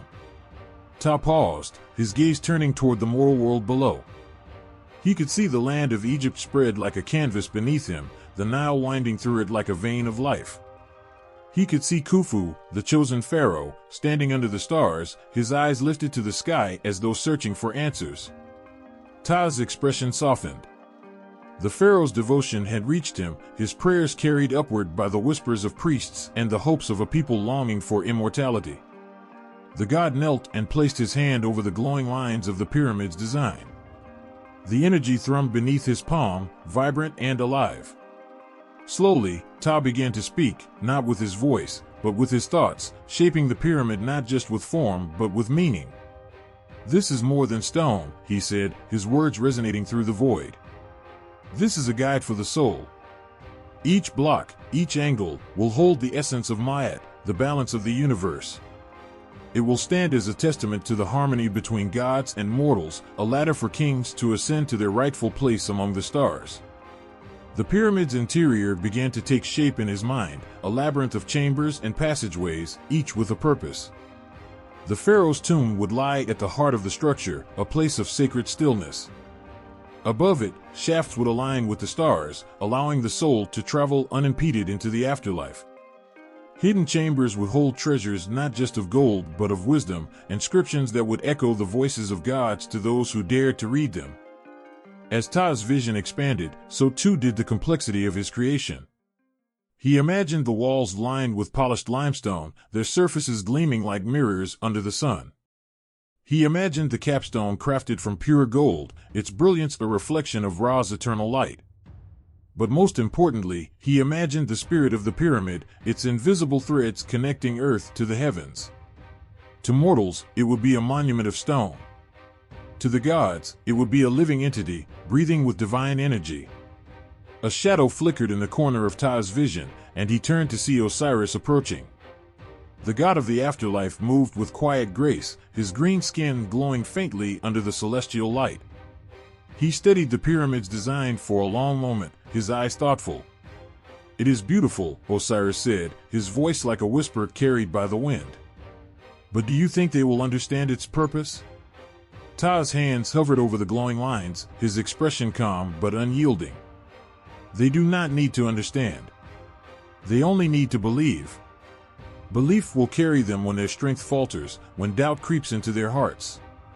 The pyramid will stand as a promise that there is more beyond this life." Osiris nodded, his gaze softening. A pharaoh's soul is a heavy burden to bear. This will ease their path. Ptah returned to his work, the lines of the pyramid glowing brighter as his hands moved with renewed purpose. He could feel the weight of time pressing against him, the urgency to complete this divine blueprint before the sands of the mortal world shifted again. He thought of Khufu, whose destiny was now entwined with this creation. The pharaoh would face trials unimaginable, but the pyramid would be his anchor, his legacy. The final strokes of Ptah's design came with a burst of energy that rippled outward, touching the stars and the earth below. The gods watched in silence as the blueprint solidified, its lines humming with power. Ptah stood, his hands lowering to his sides, his eyes fixed on the glowing pyramid that now floated before him. "It is done," he said, his voice steady but filled with something unspoken. Perhaps pride. Perhaps sorrow. The gods murmured among themselves, their tones reverent, their forms shifting like starlight. The pyramid, though still a vision, felt alive. It radiated a sense of purpose so profound that even the gods were momentarily awed. It was not just a gateway for the pharaoh. It was a symbol of hope for all who gazed upon it, a reminder that the line between mortal and divine was not a wall but a threshold. Ptah turned his gaze once more to the earth below, where Khufu stood under the same stars that now reflected in the pyramid's design. The god's expression softened again, though his voice remained firm. "The rest is in your hands, mortal," he murmured, though he knew Khufu could not hear him. "Build it with strength. Build it with faith. And it will stand for eternity." The night was thick with silence, broken only by the distant murmur of the Nile as it carried secrets through the darkened lands. The stars glimmered like 1,000 watching eyes, their light reflecting on the temple steps where Khufu knelt. The pharaoh's forehead touched the cool stone, his prayers carried on trembling breaths. He wasn't praying for conquest or wealth. No, his plea was raw, desperate. He prayed for understanding, for strength to carry the weight of a vision that stretched far beyond his mortal comprehension.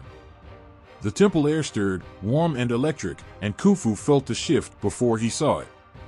The flame of the single oil lamp before him flickered wildly, casting elongated shadows on the walls. Then, a voice emerged, not spoken, but felt, resonating deep within his chest. "You call upon us, mortal, but do you understand what you ask?" Khufu lifted his head, his body trembling but resolute. Standing before him, not of flesh but of shimmering light and power, were forms that defied mortal description. Ra, his radiance blinding yet calming. Thoth, his eyes dark and all-seeing. Happy, flowing as if formed of water. Set, wild and untamed, his presence heavy with an untold storm. Ptah, the steady craftsman, whose silent gaze carried the weight of eternity. The gods, all of them, here. Khufu's throat felt dry as sand, but he managed to speak. "I seek only to fulfill what the heavens have shown me. I cannot do it alone." Ra stepped forward, his glow dimming slightly as if to spare Khufu's mortal eyes. "To build such a thing, mortal, you will need more than laborers and tools. You will need the strength of the divine, the wisdom of the stars, and the will of your people. Do you believe they are ready to carry this burden alongside you?" The pharaoh hesitated, his gaze dropping. Were they ready? Could they bear the weight of a task that stretched into the unknown? He had seen their hands, calloused and bloodied from lesser labors. He had seen their eyes, weary from years of toil. Yet he had also seen their hearts, their devotion, their unyielding belief in the gods and in him. "I believe," he said at last, his voice steady. "If the gods will walk with us, we will find the strength." The gods exchanged glances, a ripple of unspoken words passing between them. Then Thoth, keeper of knowledge, stepped forward. "A pact, then. Mortal and divine shall share this burden. You will give your sweat, your blood, your breath.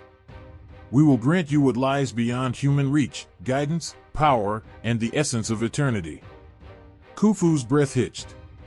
He had expected a blessing, perhaps a sign. But this was a covenant, binding and unbreakable. He knelt lower, his head bowing in reverence. "We accept." The temple walls seemed to shudder, the air thickening with an energy that made Khufu's skin prickle. Ra raised his hand, his voice commanding yet calm. "Then hear us, Pharaoh. This is what we ask." As the gods spoke, their voices layered into a harmonious blend, each adding their own command to the pact. Ra spoke of the alignment of the pyramid, how its base must mirror the four cardinal points, ensuring its harmony with the earth and heavens. Hapi demanded respect for the Nile, the lifeblood of their land, its waters to be used not in greed but in balance. Set's voice roared like a desert wind, declaring that the sands would rise to aid the workers, but only if they approached their task with courage, unafraid of its enormity. Thoth promised wisdom, equations, and measurements far beyond mortal understanding, but only if the scribes devoted themselves entirely to learning. Ta's decree was the most silent yet the most profound, a promise that the design would endure only if the laborers' hands shaped each stone with care, as though carving the soul of their land. When the gods fell silent, Khufu's heart pounded against his ribs. He felt the weight of their demands, but he also felt something else, an unspoken promise, a thread connecting him to something vast and eternal. "What must I give?" he asked, his voice barely above a whisper. Ra stepped closer, the light around him pulsing gently. "Your people will give their hands, their backs, their unyielding will. But you, Pharaoh, must give something more. You must give them your trust. You must give them your heart." The word struck Khufu with the force of a chisel against stone. Trust them? Trust the ones who had questioned his vision, who had whispered doubts in the shadows of the court. But as he looked into Ra's radiant eyes, he understood. This was not just a structure of stone and labor. It was a testament to unity, to the bond between a leader and his people, between gods and mortals. "I will," he said, his voice stronger now. "I swear it." The gods moved closer, forming a circle around Khufu. Their light intertwined, growing brighter until it felt as though the sun itself had descended into the temple. Khufu closed his eyes against the brilliance, his breath catching as he felt their power sink into him, not a weight, but a warmth, filling him with purpose. When the light faded, the gods' forms had softened, their edges blurred as though they were retreating from mortal sight. Yet their presence lingered, etched into the stone, the air, and Khufu's very being. Ra was the last to speak. "The pact is sealed. Go now, Pharaoh. Gather your people. Build not with fear, but with faith. We will walk among you." Khufu rose, his legs unsteady but his heart blazing with newfound strength. He turned and stepped out of the temple, the cool night air washing over him. As he looked up at the stars, they seemed brighter, sharper, their patterns forming shapes he had never noticed before. The gods were watching, and so too were the ancestors, the countless souls who would one day look back upon this moment. The following days were unlike anything Egypt had ever seen. Workers gathered not with reluctance, but with an energy that seemed to come from somewhere beyond themselves. The scribes' hands moved furiously, guided by equations that appeared as if by magic in their minds. The Nile's waters flowed steady and true, its currents bearing the stones with a grace that defied logic. The sands of the desert shifted, rising to create ramps and paths as though obeying an unseen hand. And through it all, Khufu walked among his people, his voice steady, his eyes filled with trust. The pact had bound them all, mortal and divine. It was no longer Khufu's vision alone, nor the gods' decree. It was theirs, a shared labor, a shared purpose. And as the first stones were laid, each one felt it in their bones, in their hearts. This was not merely the construction of a monument. It was the weaving of a bond, a promise carved into eternity. The sun had barely begun to rise, and the air was thick with the scent of earth, stone, and anticipation. Khufu stood at the edge of the quarry, watching the workers prepare for another day. Their faces were tired, worn, but there was something else, something beyond exhaustion. It was a reverence, a quiet awe, as they began to move the granite blocks, each one larger than a man, each one a piece of something greater. The workers didn't speak much, their focus intense, but there was a pulse in the air, a pulse that felt like something alive. A murmur rose from the men as they carefully loaded the massive stones onto the wooden sleds. There was an unusual glow to the blocks, an iridescent sheen that shimmered faintly in the first light of dawn. Khufu squinted, unsure whether the shimmering was a trick of the light or something more. It was as if the stones were speaking to him, calling to him with a power that was not of the earth. He had heard the stories, whispered in the corridors of his palace and in the depths of the temple. Stories of Hathor, the goddess of love and beauty, who had lent her favor to the pyramid's creation. They said she had touched the very stones, that she had breathed into them the energy of the stars, so that each block would carry a piece of the heavens within it. It seemed like nothing more than legend, a tale to inspire the workers, a way to explain the stone's strange power. But as Khufu watched the granite glow softly under the rising sun, something deep within him stirred. This was no mere rock. This was not the simple material of the earth. This was something sacred. Something eternal. The chief architect, a tall man named Imhotep, approached with a cautious step, his eyes fixed on the stone before him. He looked up at Khufu, his face serious. "My pharaoh, I believe the stories are true." Khufu turned toward him, his heart quickening. "What do you mean?" Imhotep's voice dropped to a whisper. "There is something otherworldly about these stones. It's as if the stars themselves are alive in them. The blocks are infused with energy, an energy that carries a warmth, a light, as if they have been touched by the goddess herself." Khufu felt a chill run through him despite the warmth of the morning. The stories, once dismissed as myths, now seemed less like fantasy and more like the truth. Hathor had been known for her ability to move between the heavens and the earth, her touch bringing life to all that she encountered. If she had truly touched these stones, then they were no longer mere stones. They were alive, imbued with the power of the cosmos. The workers, too, felt it. They spoke in hushed tones, their eyes wide with wonder, as they carried the blocks into position. Each stone seemed heavier than it should be, but at the same time, there was a lightness to them, a hum that echoed through the bones of those who touched them. It was as if they were not lifting granite, but the very weight of the stars themselves. As the blocks were carefully placed, something strange began to happen. The stones, once rough and unyielding, began to shift. Not physically, but spiritually. A soft glow began to pulse from within each stone, growing brighter with every layer of granite added to the pyramid. The light was not harsh, but gentle, as if the stars themselves were whispering secrets to the earth. Khufu watched in awe, his hands trembling slightly. Was this truly Hathor's gift? Was she truly guiding their hands, showing them the path forward? The vision of the pyramid, once just a dream, was now taking on a life of its own, a life beyond mortal control. The stars, the earth, the gods, they were all entwined in this creation, and the stone was the vessel through which their power would flow. But even as Khufu marveled at the divine energy flowing through the stones, a part of him felt the weight of responsibility pressing upon him. This pyramid was no ordinary structure. It was a bridge between worlds, a doorway to the afterlife. The stones were not just for this world, they were meant to carry the soul of the pharaoh to the stars, to the realm of the gods themselves. Hathor's gift was not merely a blessing, it was a promise. The pyramid would stand for eternity, a monument to the gods' power, to the pharaoh's legacy, and to the divine connection that bound them all together.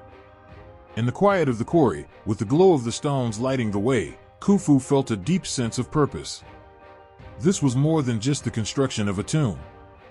This was a gift from the heavens, a pact between gods and men, a union of the earthly and the divine. He understood now that the pyramid was not just a physical structure, it was a conduit for the divine energy of the stars, a reflection of the cosmic order that governed the universe. As the sun rose higher, the glow of the stones grew brighter.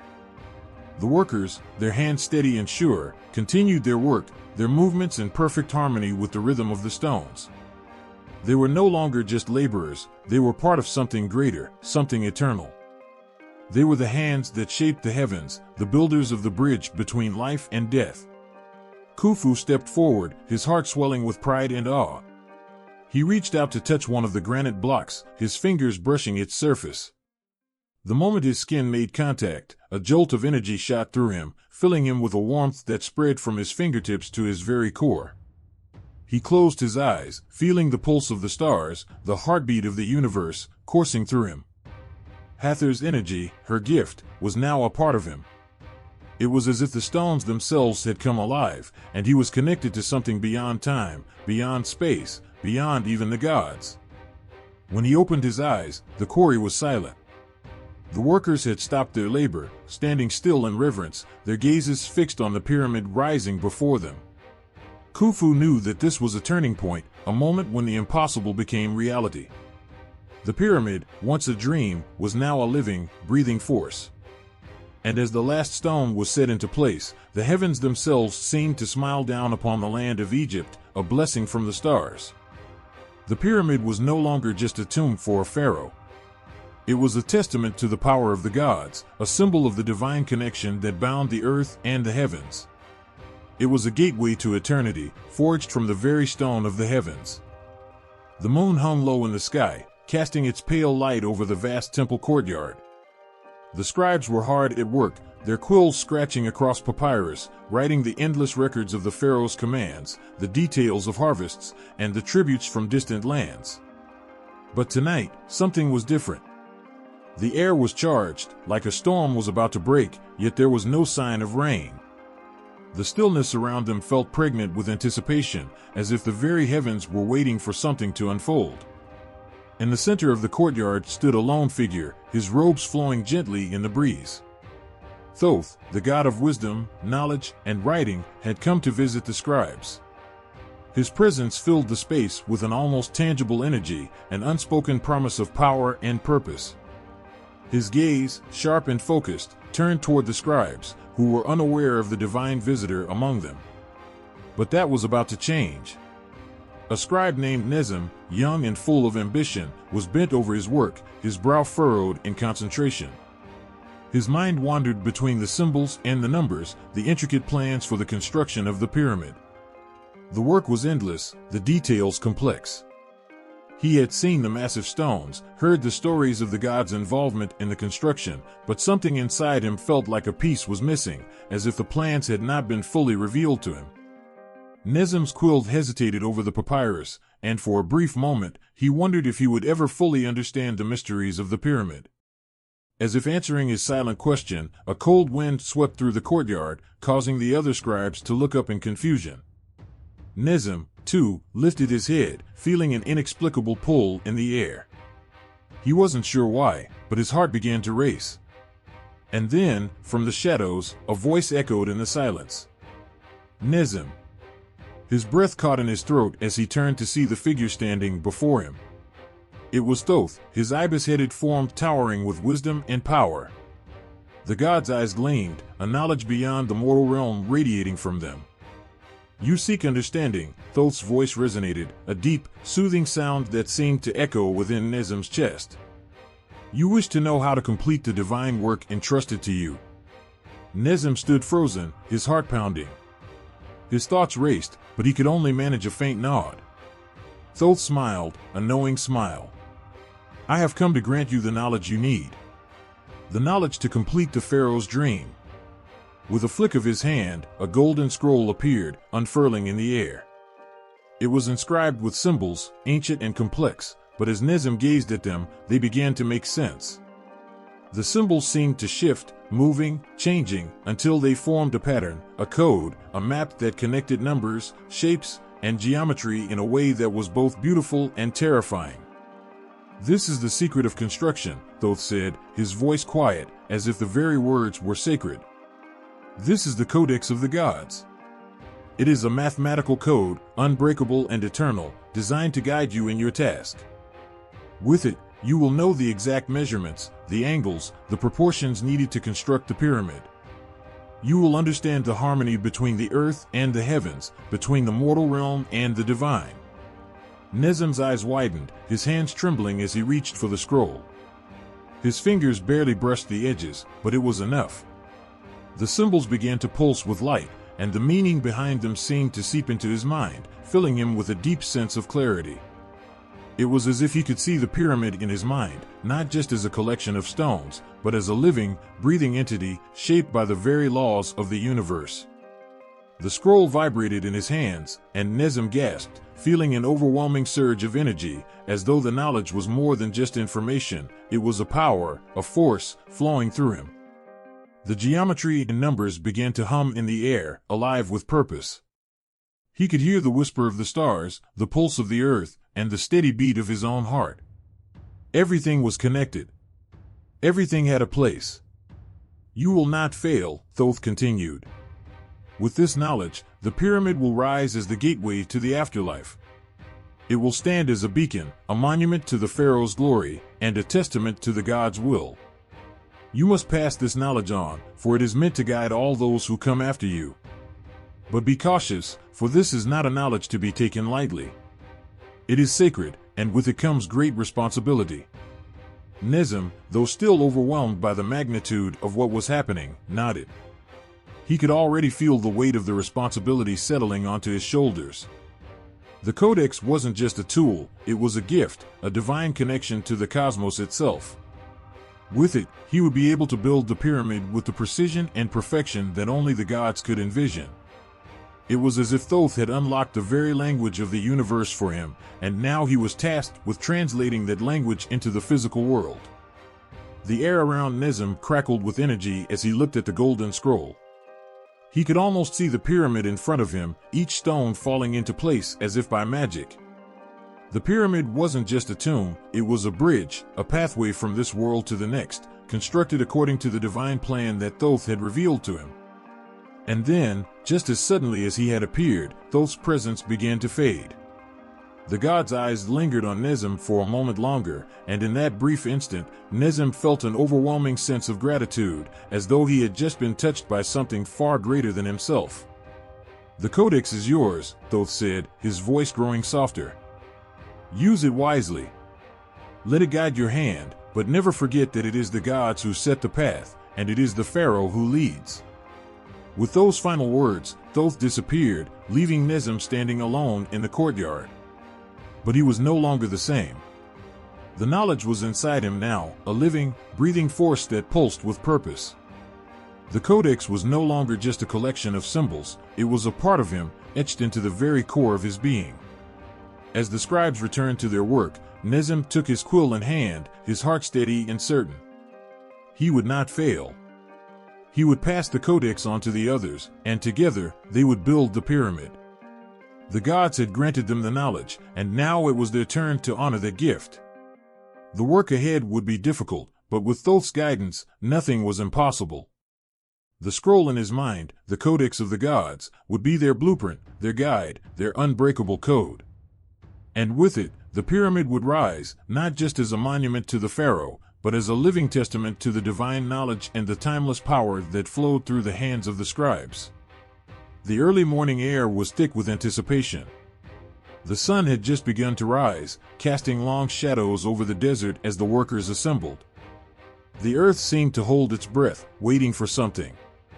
The sound of hundreds of feet on the sand was muted, as though the ground itself was listening. The builders stood ready, their muscles taut with the weight of the day ahead. They had already placed many stones in position, but the largest blocks were yet to be lifted, huge granite slabs that seemed impossible to move. They towered over the men like giant, immovable obstacles. But today, the air would hum with something different, something that had never been used before. Something ancient. The chief architect, a man named Imhotep, stepped forward. His face was serene, his hands steady, but his eyes glowed with a quiet, knowing fire. He had come to understand a secret, one that had been passed down through generations of priests, one that had been whispered on the wind, carried in the chants of the ancients. This was the moment to reveal it, the moment to unlock the power that would make the impossible possible. Imhotep raised his hand, and the workers, already aware of the change, fell silent. Not a word was spoken, only the deep rhythm of their breathing filling the space. Then, Imhotep began to chant. His voice, low and steady, resonated through the air. At first, it was a murmur, a soft vibration that seemed to stir the very ground beneath them. But as he continued, the sound grew, building in intensity. It was not just a sound, it was a force. A hum that vibrated through the bones, a pulse that reached into the hearts of every man present. The workers, guided by an unseen force, began to join in. Their voices blended with Imhotep's, rising and falling like waves on the shore. The sound rippled through the air, moving like a living thing. It was as if the very stones themselves were beginning to wake, to listen, to respond. The air itself seemed to bend, to pulse in time with the chants. And then, something began to happen. The massive stone blocks that had once seemed immovable began to tremble, ever so slightly at first. But soon, the tremors grew stronger, the vibration growing with the chant. The workers could feel it in their chests, in their bones, a deep, resonating hum that made their hearts beat in rhythm with the sound. It was as though the stone itself was no longer solid but alive, responding to the call of the chant. Imhotep's voice rose higher, and the workers' chants followed. The resonance filled the air, vibrating against the stone like an invisible hand. The granite slabs began to lift, inch by inch, as if they were being pulled by some unseen force. The workers stepped back in awe, their faces wide with disbelief. The sound, now a powerful, unbroken wave, surrounded the stones. Each vibration pushed against the weight of the granite, causing the stone to lift, to float ever so slightly above the ground. It was as though the very laws of nature were bending, reshaping themselves to the power of the sound. The vibration was not just felt, it was seen, rippling the air like heat rising from the desert floor. The men who had once struggled beneath the weight of the stones now stood in awe, watching as the blocks floated gently into place. The stones moved with a grace that seemed unnatural, as though they were guided by something far greater than human strength. The chant continued, growing in power, and with each passing moment, the stones rose higher, the vibration growing stronger, until the granite blocks settled exactly where they needed to be. There was a moment of stunned silence, as if the entire world had paused to witness the miracle. The workers, their faces covered in sweat and dust, looked at each other in wonder. They had always known the power of the gods, but now they had seen it with their own eyes. The stones that had once been impossible to move were now in place, not through brute strength, but through the power of sound, the divine resonance that filled the air. Imhotep lowered his hand, his voice finally falling silent. The hum of the chant faded, but the vibration still lingered in the air, a quiet echo in the hearts of the builders. The ground, which had trembled under the power of the chant, slowly settled back into stillness. The stones were in place, and the work was done, for now. But it wasn't just the physical strength of the builders that had brought the stones to their place. It was something far greater, a force that went beyond human comprehension. The sound, the vibration, the divine resonance had worked its magic. It had made the impossible possible. And the builders knew it, knew that they had not only moved stone, but they had also touched something far older, far more mysterious than they could ever understand. The air still hummed with the memory of the chant, and the builders stood in awe, knowing that they had been part of something greater than themselves. The pyramid, once an impossible dream, was now becoming a reality. And the power that had moved the stones, the power of sound and vibration, would continue to guide them, would continue to lift them to new heights. It was a power that they would carry with them, a secret passed down from the gods themselves. The builders didn't just move stone, they had learned to move the very fabric of the universe. And with that knowledge, they would build the pyramid, not just with their hands, but with their hearts, their voices, their very souls.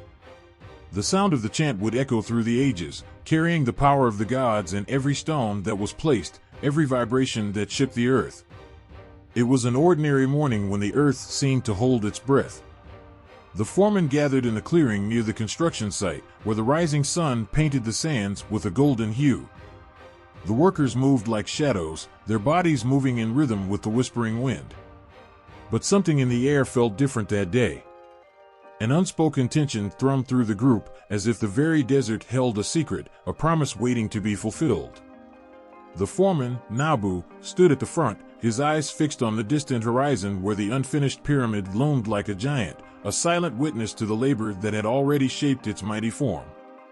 He had been told of an artifact, something ancient, something powerful. A staff, crafted by the gods themselves, imbued with a force that could defy the very laws of nature. It was a secret passed down in whispers, hidden for centuries, and now Nabu was about to witness its power firsthand. In his hands, he held the staff. It was made of polished obsidian, dark as night, with intricate carvings winding along its length. At its top, a glowing crystal sat, pulsing faintly like a heartbeat. The stone glimmered in the morning light, and Nabu could feel the weight of its presence in his palms. This was no ordinary tool. It was a gift, a key to the unimaginable. He turned to the foremen, who stood around him, their eyes wide with anticipation. They had worked beside Nabu for years, lifting stones, building walls, but today, they were about to see something that would shake the very foundations of their understanding. This was more than construction. This was magic. Nabu raised the staff high above his head. The air around them seemed to tremble, like a hush before a storm. The workers held their breath, eyes glued to the staff in his hands. With a slow, deliberate movement, Nabu brought the staff down, tapping it gently against the earth. The ground beneath their feet seemed to hum, the vibrations sinking into their bones. And then, a strange stillness settled over the workers, as if time itself had stopped. Nothing happened at first. The staff remained still, the crystal at its tip glowing faintly. Nabu's heart beat loudly in his chest, a mix of excitement and fear. Was this truly the moment when the god's gift would reveal itself? Then, with a sudden, sharp crack, the air around the staff shimmered. A pulse of energy shot out from the crystal, and the very earth beneath their feet seemed to ripple. It was as if gravity had weakened, just for a moment. A stone, resting near Nabu's feet, shifted slightly, then rose. Slowly at first, then faster. The workers gasped as the stone lifted off the ground, floating effortlessly in the air. It was not a mere illusion. The stone hovered, suspended by nothing but the power of the staff. Nabu could feel the magic flowing through him, coursing from the crystal into his very bones. The workers stood frozen, eyes wide with disbelief, watching as the stone moved, floated, in the air before them. Nabu's grip tightened on the staff, his fingers trembling with the realization of the power he now held. With a steady breath, he gently guided the stone higher, the staff moving in graceful arcs, as though the stone was nothing more than a feather. The foreman took a collective step back, their eyes wide with awe. He commanded the stone to hover, to spin, to glide. It obeyed, moving in fluid patterns above the ground, a perfect dance orchestrated by the will of the staff. Nabu felt a surge of triumph rush through him. This was the power of the gods, given to mere mortals to shape the world. But it wasn't just the levitation that was astonishing. It was the ease with which the stone moved. There was no strain, no effort. The stone, as heavy as it was, felt weightless under the influence of the staff. The foremen exchanged looks, their disbelief slowly giving way to something else, a sense of reverence. Nabu glanced at his men, their faces filled with a mixture of fear and wonder. This wasn't just a tool, it was a promise. With this staff, they could accomplish what no human hands had ever dreamed of. They could lift the heaviest stones, move the largest blocks, all with the gentle power of the staff's magic. No longer would they struggle, no longer would they toil against the weight of the world. They would move mountains, shape the heavens themselves. Nabu's heart raced as he directed the stone to float higher, higher still, until it reached the apex of the pyramid structure. It hovered there, a glowing beacon against the morning sky, casting shadows over the workers below. The staff pulsed with energy, and for a moment, the world seemed to fade away. There was no desert, no sun, no struggle. There was only the power of the staff, and Nabu, the conduit of divine will.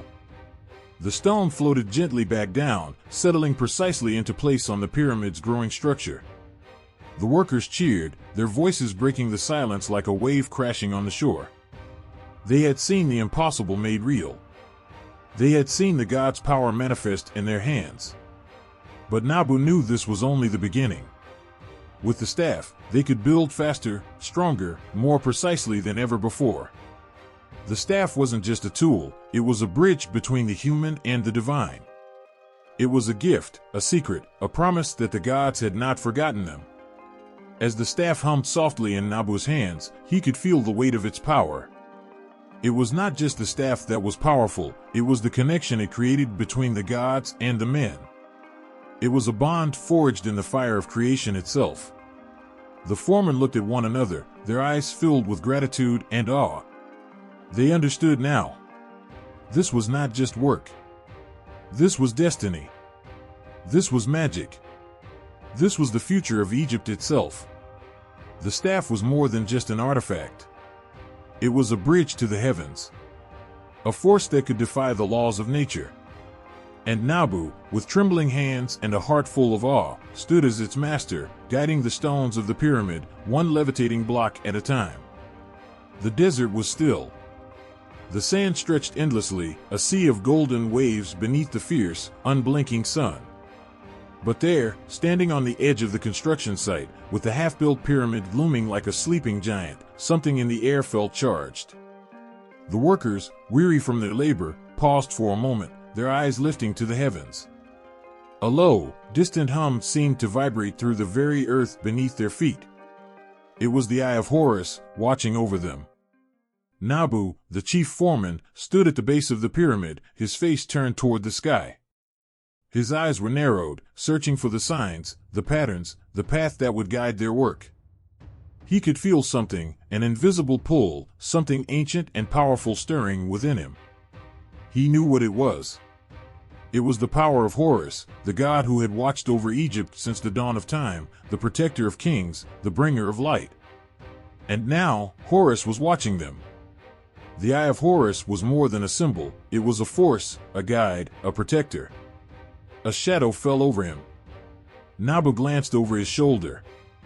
It wasn't a cloud. It wasn't the sun dipping behind the horizon. No, this shadow was different. It moved, and the workers, sensing something, slowly gathered around him.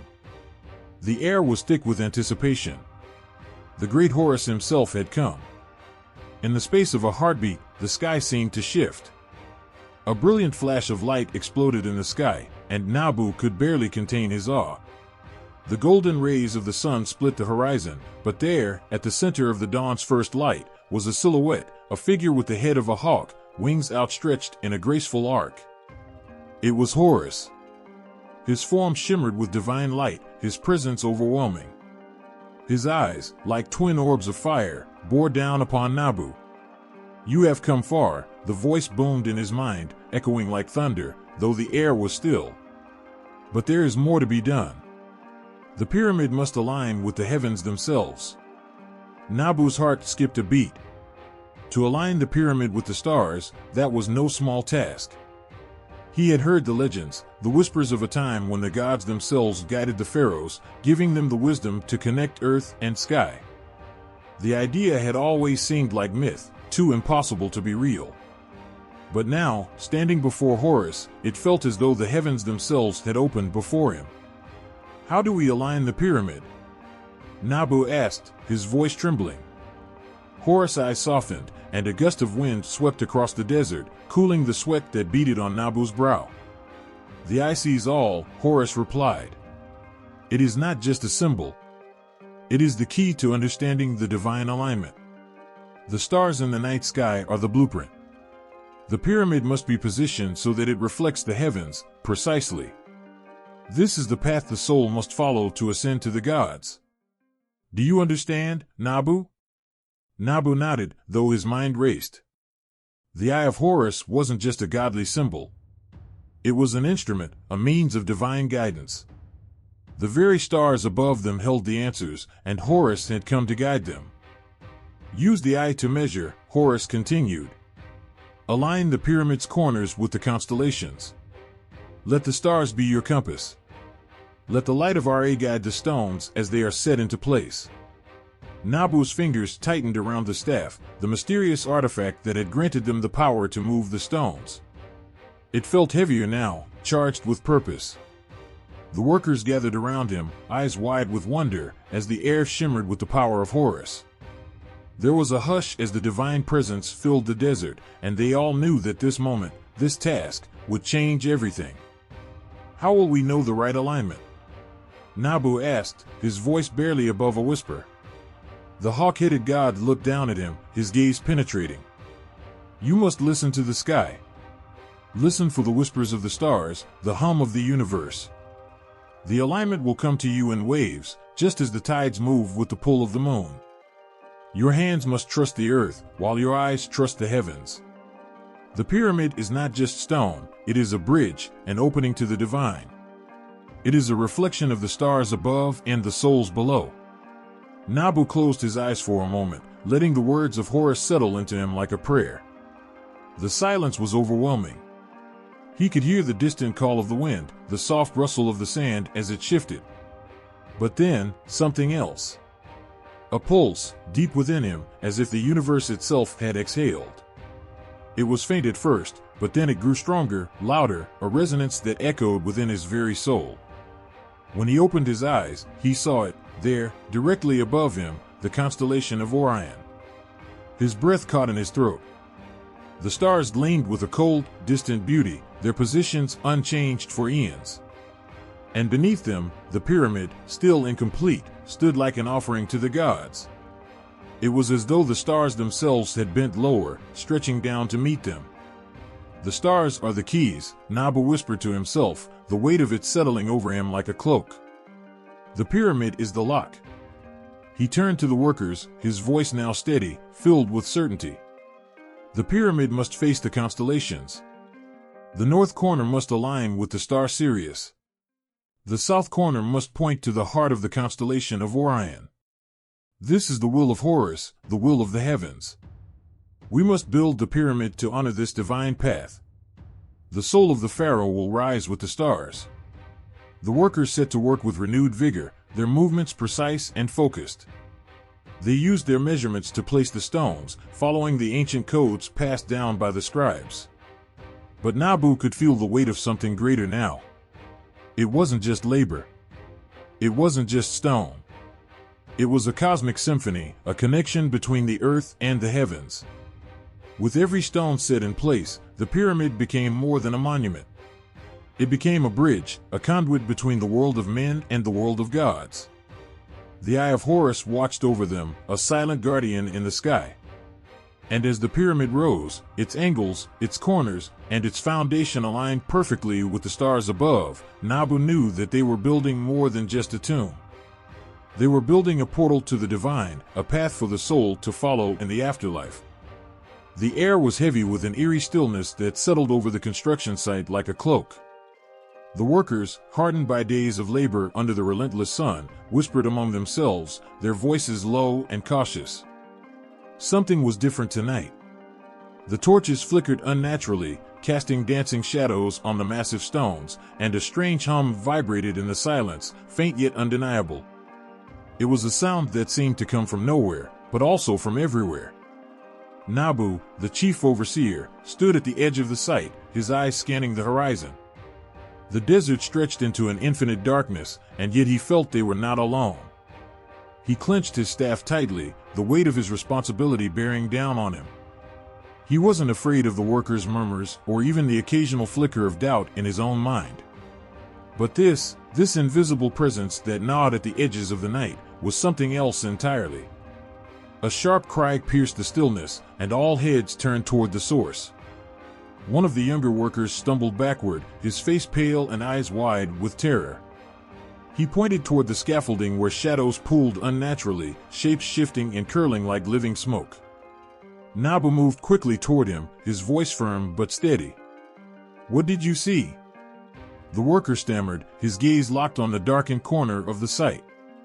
Eyes, glowing eyes, watching us from the shadows. Before Nabu could respond, a gust of wind surged through the site, lifting sand into a swirling storm.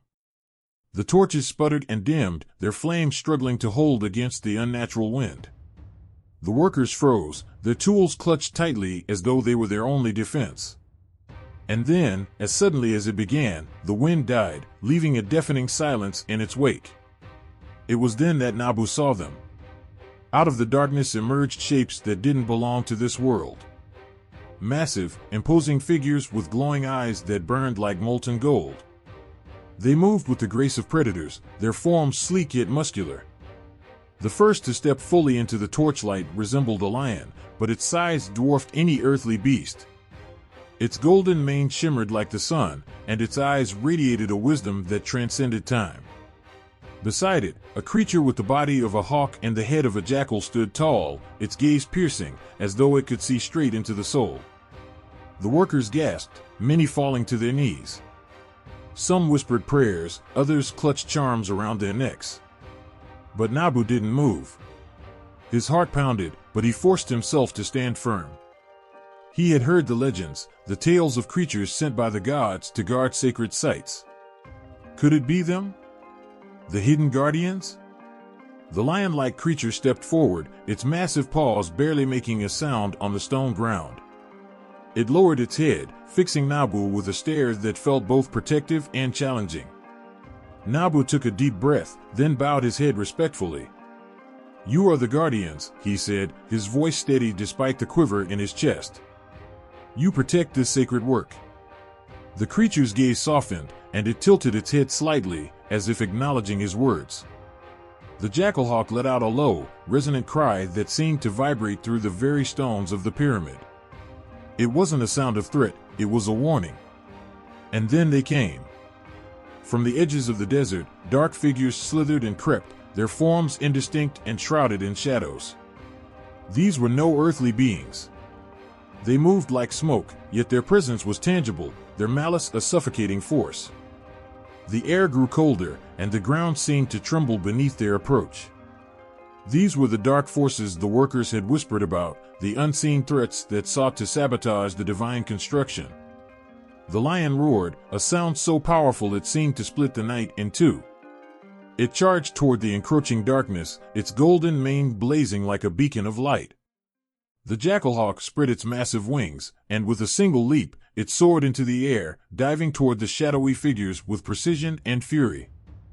The workers watched in awe as the battle unfolded before them. The guardians moved with a speed and strength that defied understanding, their forms glowing with a divine light that seemed to repel the darkness. The shadows hissed and writhed, their forms dissipating under the onslaught, but they were relentless, surging forward again and again. Nabu turned to the workers, his voice rising above the chaos. "Stand firm. The gods have sent protectors. Trust in their power." Emboldened by his words, the workers held their ground, their fear giving way to a reverent determination. They watched as the lion creature clawed through the darkness, its roars echoing like thunder. The jackalhawk swooped low, its talons slicing through the shadows with a precision that left no doubt of its divine origin. But the dark forces were cunning. They began to surround the guardians, their forms shifting and multiplying. Nabu's heart raced as he realized the battle was far from over. He gripped his staff tightly, feeling the energy within it pulse like a heartbeat. The staff was a gift from the gods, and though he had used it to command the workers and lift the stones, he now understood it held another purpose. He raised the staff high, its tip glowing with a faint golden light. "By the will of the gods, I stand with you," he shouted, his voice carrying across the sight. The staff erupted in a burst of light, its glow spreading outward like ripples in water. The shadows recoiled, hissing in pain as the light touched them. The lion turned toward Nabu, its golden eyes filled with approval. The jackalhawk let out another cry, this one triumphant, as the shadows began to retreat, their forms dissolving into the night. The workers cheered, their voices rising in a chorus of relief and gratitude.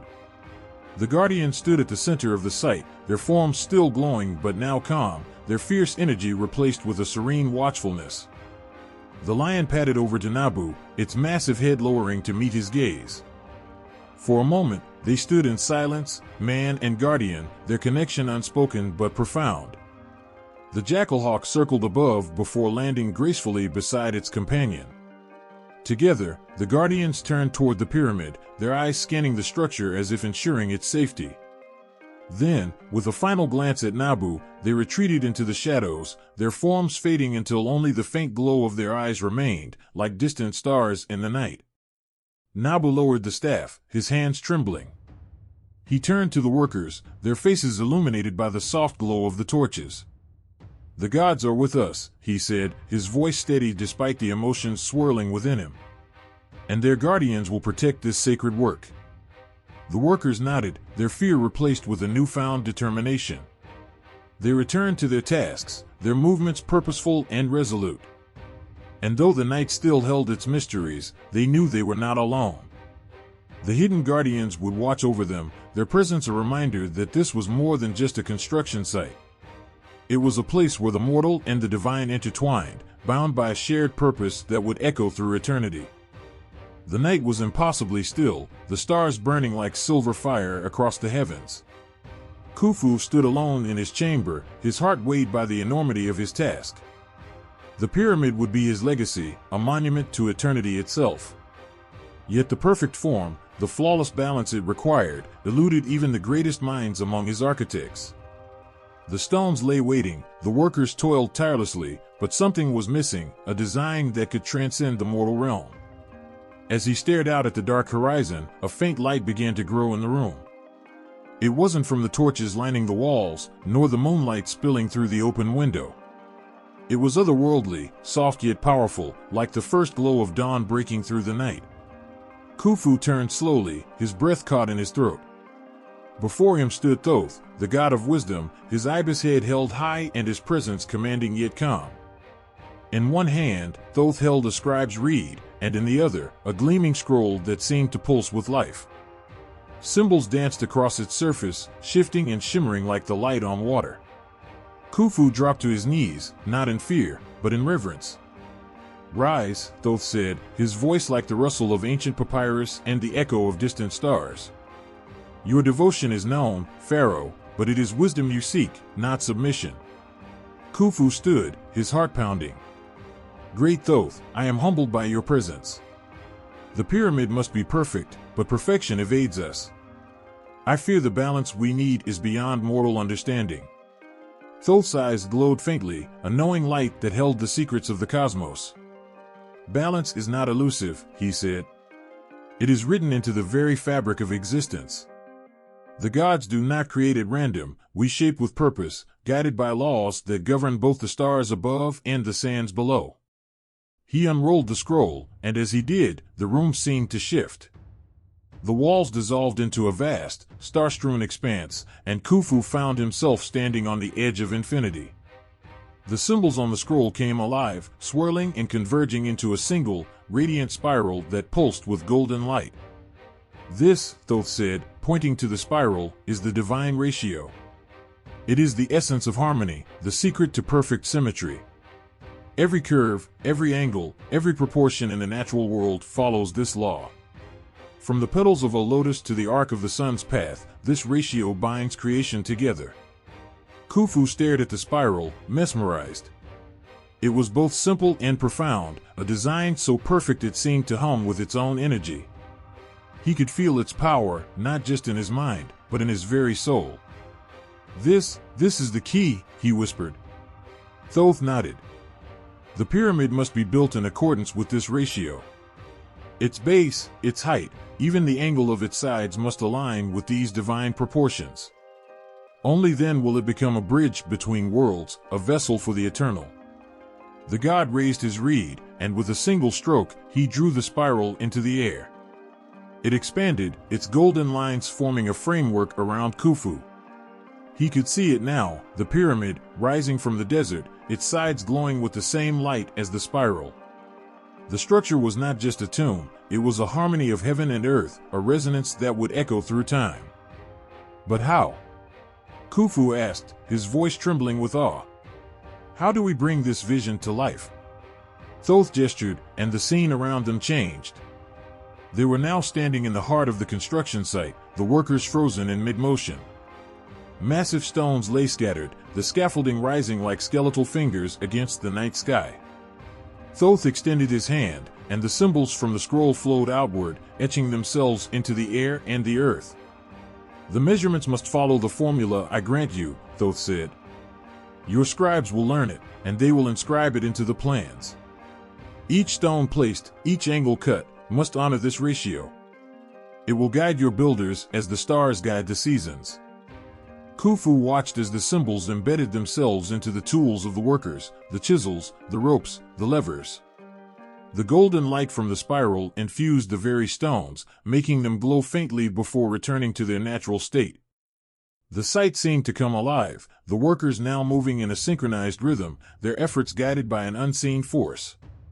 Thoth's presence remained steady, yet there was an urgency in his gaze. Understand this, Pharaoh. The ratio is not merely a tool, it is sacred.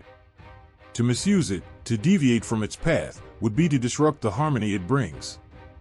The pyramid must honor the gods, or it will crumble under its own weight. Khufu nodded, his resolve hardening. I will ensure it is followed, great Thoth. This knowledge is a gift I will guard with my life. Thoth's expression softened, and he stepped closer. This ratio, this harmony, is not only for the pyramid. It is a lesson for all who seek balance in their lives. To align with the divine proportions is to walk in harmony with the universe itself. With that, Thoth raised his reed once more, and the scroll rolled itself shut. The golden light began to fade, and the sight returned to its natural state. But something had changed. The workers, though unaware of Thoth's presence, seemed more focused, their movements purposeful and precise. The air was charged with a quiet determination, as though the pyramid itself now guided their hands. Thoth turned to Khufu one last time. The divine ratio will live in the stones you place, in the lines you draw. Let it be a testament to the bond between gods and men, a symbol of what can be achieved when harmony prevails. And with that, he was gone, the faint glow of his presence lingering for a moment before fading into the stars. Khufu stood in the silence, the weight of the encounter pressing on him like the stones he sought to raise. But it was not a burden, it was a purpose, a clarity he had never known. He turned to the sight, his voice ringing out with authority. Gather the scribes. We have been given a gift from the gods, a formula that will guide our hands. From this moment forward, every stone, every line, every effort will honor the harmony revealed to us. This pyramid will be a monument not just to a king, but to the divine balance that binds all things. The workers cheered, their voices rising into the night. And as the first light of dawn touched the horizon, the pyramid began to take shape, its proportions guided by a formula older than time itself. Khufu knew, deep in his heart, that this was no ordinary structure. It was a song of stone, a hymn to harmony, a testament to the golden ratio revealed by Thoth. The desert sun blazed with an intensity that could bring even the most determined workers to their knees. It was merciless, unyielding, painting the vast sands with shimmering waves of heat. Yet today, as Khufu stood among his architects and laborers, the sun felt different. It was no longer an adversary, but something alive, watchful, and immense. There was a hum in the air, almost imperceptible but growing, vibrating through the stones and into the very marrow of those gathered. Khufu raised his eyes to the sky, shielding them with his hand. The solar disk burned high above, its golden light stretching over the horizon like a mantle of power. He had prayed to Ra many times, offering gratitude for the sun's life-giving warmth. But now, there was a sense of presence, as if Ra himself was drawing near. A voice, commanding yet calm, filled the air, though no lips moved. It echoed in the minds of all present, weaving through their thoughts like threads of light. Pharaoh, ruler of the lands below, you call upon me for guidance. And I, Ra, the great sun, answer. You seek perfection in the stones of your pyramid. You will shape them not with mortal tools alone, but with the power of my eternal flame. The workers froze, their hammers and chisels suddenly feeling small and fragile in their hands. Khufu knelt, humbled yet electrified. Mighty Ra, he said aloud, his voice steady despite the awe swelling within him, your light is the lifeblood of this world. To wield it in our work would be a blessing beyond measure. The hum grew louder. From the heavens, a beam of light descended, brighter than any torch or flame. It was not harsh or blinding. Instead, it radiated a warmth that seemed to fill the hearts of all who gazed upon it. At its center, floating like a fragment of the sun itself, was a golden disk, intricate and flawless, its surface alive with shifting patterns of fire and light. This, Ra declared, is the heart of my power. It will focus the energy of the sun, harnessing its strength to cut and polish the stones you lay. But take heed, Pharaoh, it is not a tool for destruction, nor for vanity. It must be used with reverence, for it carries the fire of creation itself.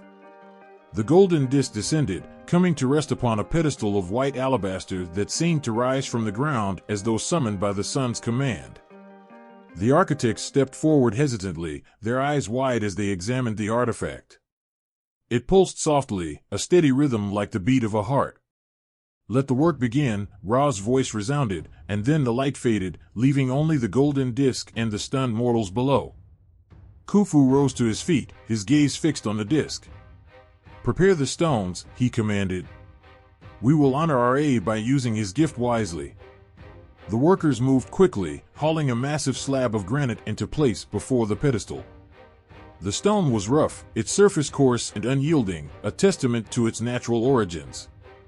The golden disk glowed faintly as the first ray of sunlight struck it, and then, with a sudden surge of brilliance, it came alive. A beam of pure light shot forth, striking the granite with precision.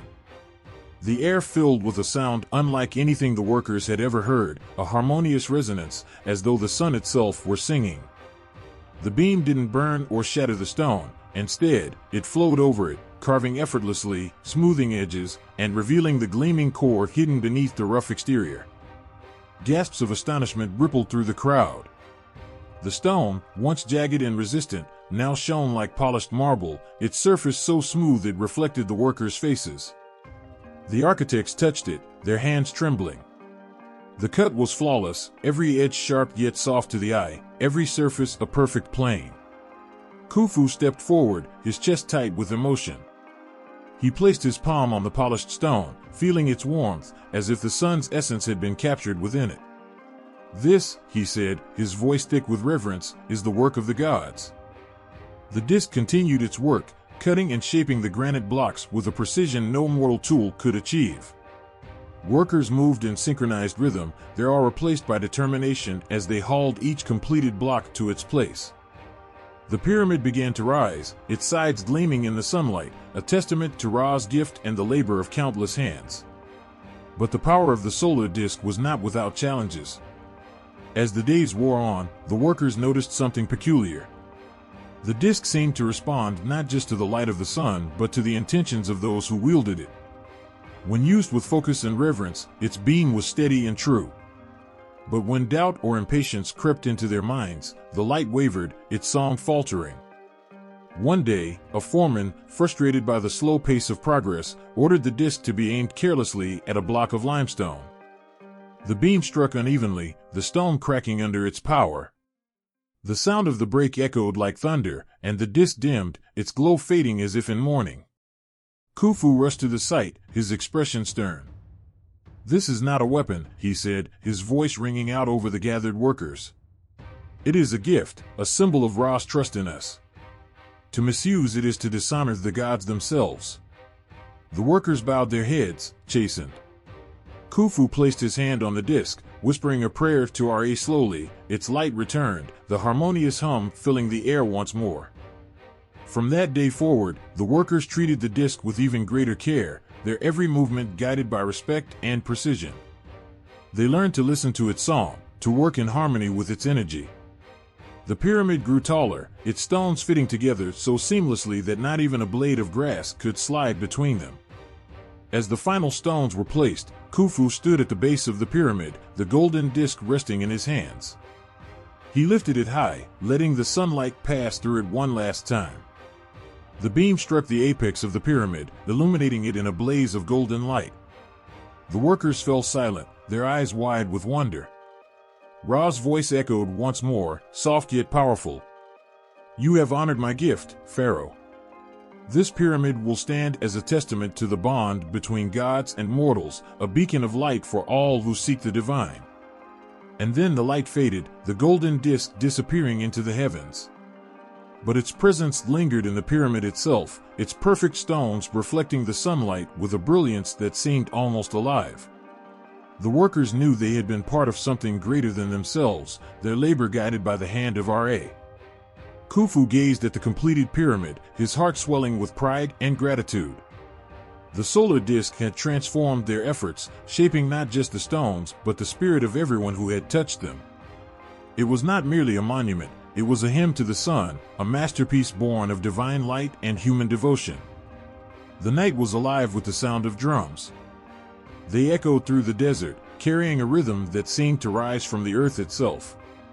Flames from a massive fire reached skyward, their light casting long, flickering shadows across the gathered workers. Their faces were tense but resolute, their eyes fixed on the figure standing before the fire, a high priest draped in robes that shimmered like the night sky.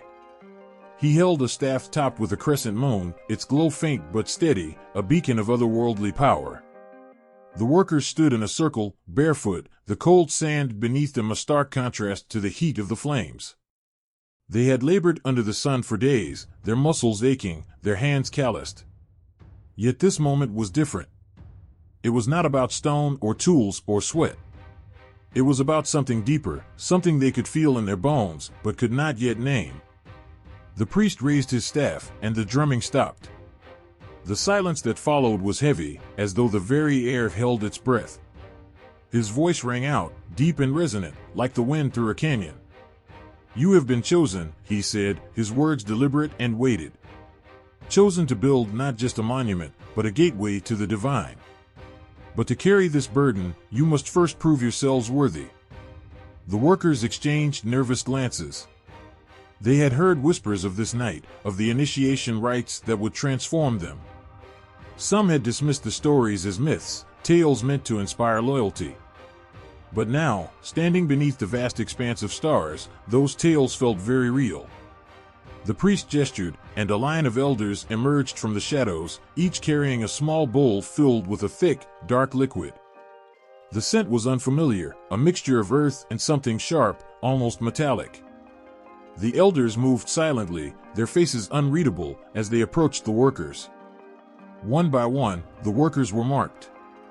The elders dipped their fingers into the liquid and painted symbols onto their foreheads, chests, and hands. The liquid was cold, and as it touched their skin, it sent a shiver through their bodies. The symbols glistened in the firelight, intricate patterns that seemed to shift and dance as though alive. "This is the first mark," the priest intoned. "It is the mark of endurance. It will bind your strength to the earth, making your body as unyielding as the stones you shape." A murmur rippled through the workers. As the liquid dried, they felt a strange warmth spreading from the symbols, a warmth that seeped into their muscles and bones. The aches of the day began to fade, replaced by a sense of vigor they had never known. The priest stepped forward, his gaze piercing. "Strength alone is not enough. You must also have clarity of mind, for the work ahead requires precision and purpose." He gestured toward the fire, and from its heart, a plume of smoke rose, curling and twisting in the air. The smoke carried an aroma that was both sweet and bitter, a blend of incense and something older, more primal. The workers were instructed to inhale the smoke, to let it fill their lungs. At first, it was overwhelming, the sharpness of it bringing tears to their eyes. But as they breathed deeply, something began to change. The world around them seemed to shift, the colors of the fire growing brighter, the stars overhead pulsing with light. Their thoughts, which had been a jumble of fatigue and doubt, grew quiet, focused. They were led to a basin of water, its surface shimmering with a silver light. "Look into the water," the priest commanded. "See yourself not as you are, but as you must become." One by one, the workers stepped forward. As they gazed into the basin, they saw visions. Some saw themselves lifting massive stones with ease, their bodies unbroken by the strain. Others saw their hands shaping stone with a precision that seemed almost divine. And some saw something deeper, a connection to the pyramid itself, as though their very essence was woven into its design. The priest watched them closely, his expression unreadable. "You are beginning to understand," he said. "But there is one final rite." He gestured, and the elders brought forth a large, flat stone. Its surface was engraved with the same symbols that adorned the workers' bodies. It was placed at the edge of the fire, glowing faintly in the light. The priest stood beside it, his staff raised. "Place your hands upon the stone," he said. "Feel its weight, its power. Speak the oath, and let it bind you to the work ahead." The workers stepped forward as one, their movements slow, almost reverent. They placed their hands on the stone, its surface warm beneath their fingers. The priest began to chant, his voice rising and falling like the tide. The workers joined in, their voices hesitant at first, but growing stronger with each word. The chant was ancient, the language unfamiliar, yet it resonated within them as though they had always known it. As the final words were spoken, the fire flared, its flames leaping high into the night sky. The symbols on the stone glowed brightly, their light flowing into the workers' hands and spreading through their bodies. It was a sensation unlike any they had ever known, a surge of energy, of purpose, that left them breathless. When the fire returned to its normal height, the workers withdrew their hands. The symbols on their skin were no longer visible, but they could feel them, etched deep within. They stood taller, their shoulders squared, their eyes clear. They were no longer merely laborers. They were builders, chosen and transformed. The priest lowered his staff, his gaze sweeping over the group. "You have been initiated," he said. "The strength of the earth, the clarity of the stars, and the bond of the sacred stone are now within you. Go forth and build. Let your work be a testament to the gods." The drumming resumed, slower now, more measured. The workers dispersed, their steps steady, their hearts light. The weight of their task remained, but it no longer felt insurmountable. They had been tested, and they had emerged stronger. As the fire burned low, Khufu watched from a distance, his heart swelling with pride. He had always believed in the greatness of his people, but tonight, he had seen it made manifest. The workers had become something more than they had been, their transformation a reflection of the divine purpose that guided them. The night deepened, the stars shining brightly overhead. The desert was silent once more, but within that silence, there was a sense of anticipation, a quiet promise of what was to come. The pyramid awaited, its stones ready to be placed by hands that now carried the strength of the gods themselves. The night sky hung heavy, dark as ink, with only faint stars peeking through the velvety expanse. A quiet tension gripped the air as the workers gathered in a wide circle around the pyramid's base. They stood shoulder to shoulder, breaths misting in the cool desert night, their eyes fixed on the towering structure that loomed above them. At the heart of the gathering, a single unlit pyre rose from the sands, its wood stacked high and bound with golden threads that shimmered faintly in the firelight of distant torches. All eyes turned toward the high priest of Osiris as he emerged from the shadows. Draped in robes so dark they seemed to drink in the light, he moved with deliberate grace, each step soundless against the sand. In his hands, he carried a small brazier filled with glowing embers that flickered and sputtered as though impatient to be unleashed. His face, lined with age and wisdom, was a mask of solemn purpose. The crowd held its collective breath as the priest approached the pyre.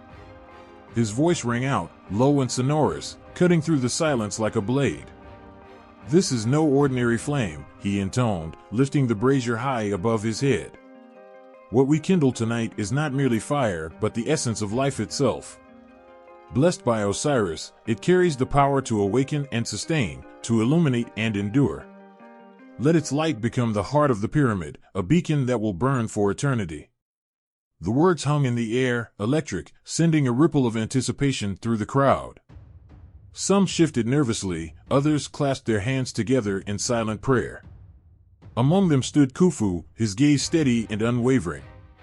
He had dreamed of this moment, yet the reality of it filled him with awe.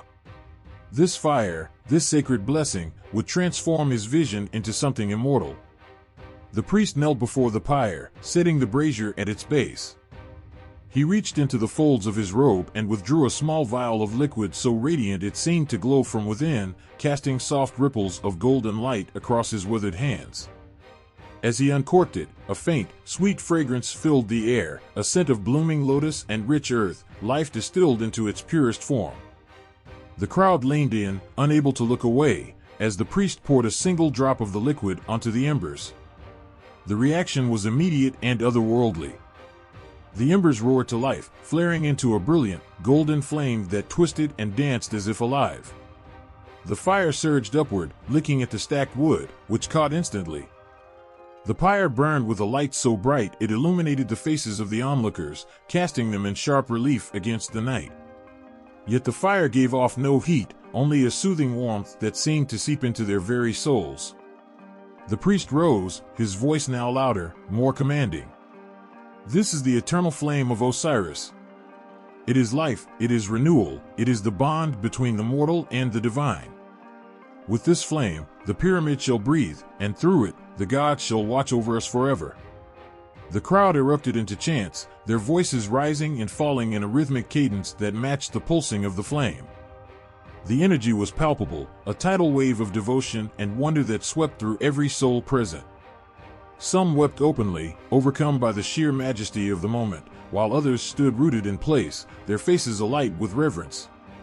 The priest extended his hands toward the flame, and as if in response, it grew taller, its golden hues shifting to deep amber and then to a vivid, celestial blue. He turned to face the pyramid, his voice now carrying an edge of urgency. "Bring forth the vessels," he commanded. From the shadows, a procession emerged, each member carrying a clay urn etched with intricate patterns. The urns, blessed in prior rituals, were said to be imbued with the essence of the earth and sky. One by one, the carriers approached the flame, dipping their urns into its heart. Astonishingly, the fire did not consume the vessels. Instead, it flowed into them, filling them with a glowing liquid light that sloshed gently like molten gold. The carriers moved with care and precision, ascending the steps of the pyramid in a steady line. At each key point of the structure, they poured the sacred flame into specially carved hollows, the liquid light seeping into the stone and spreading like veins beneath its surface. As the flame took root, the pyramid itself seemed to awaken.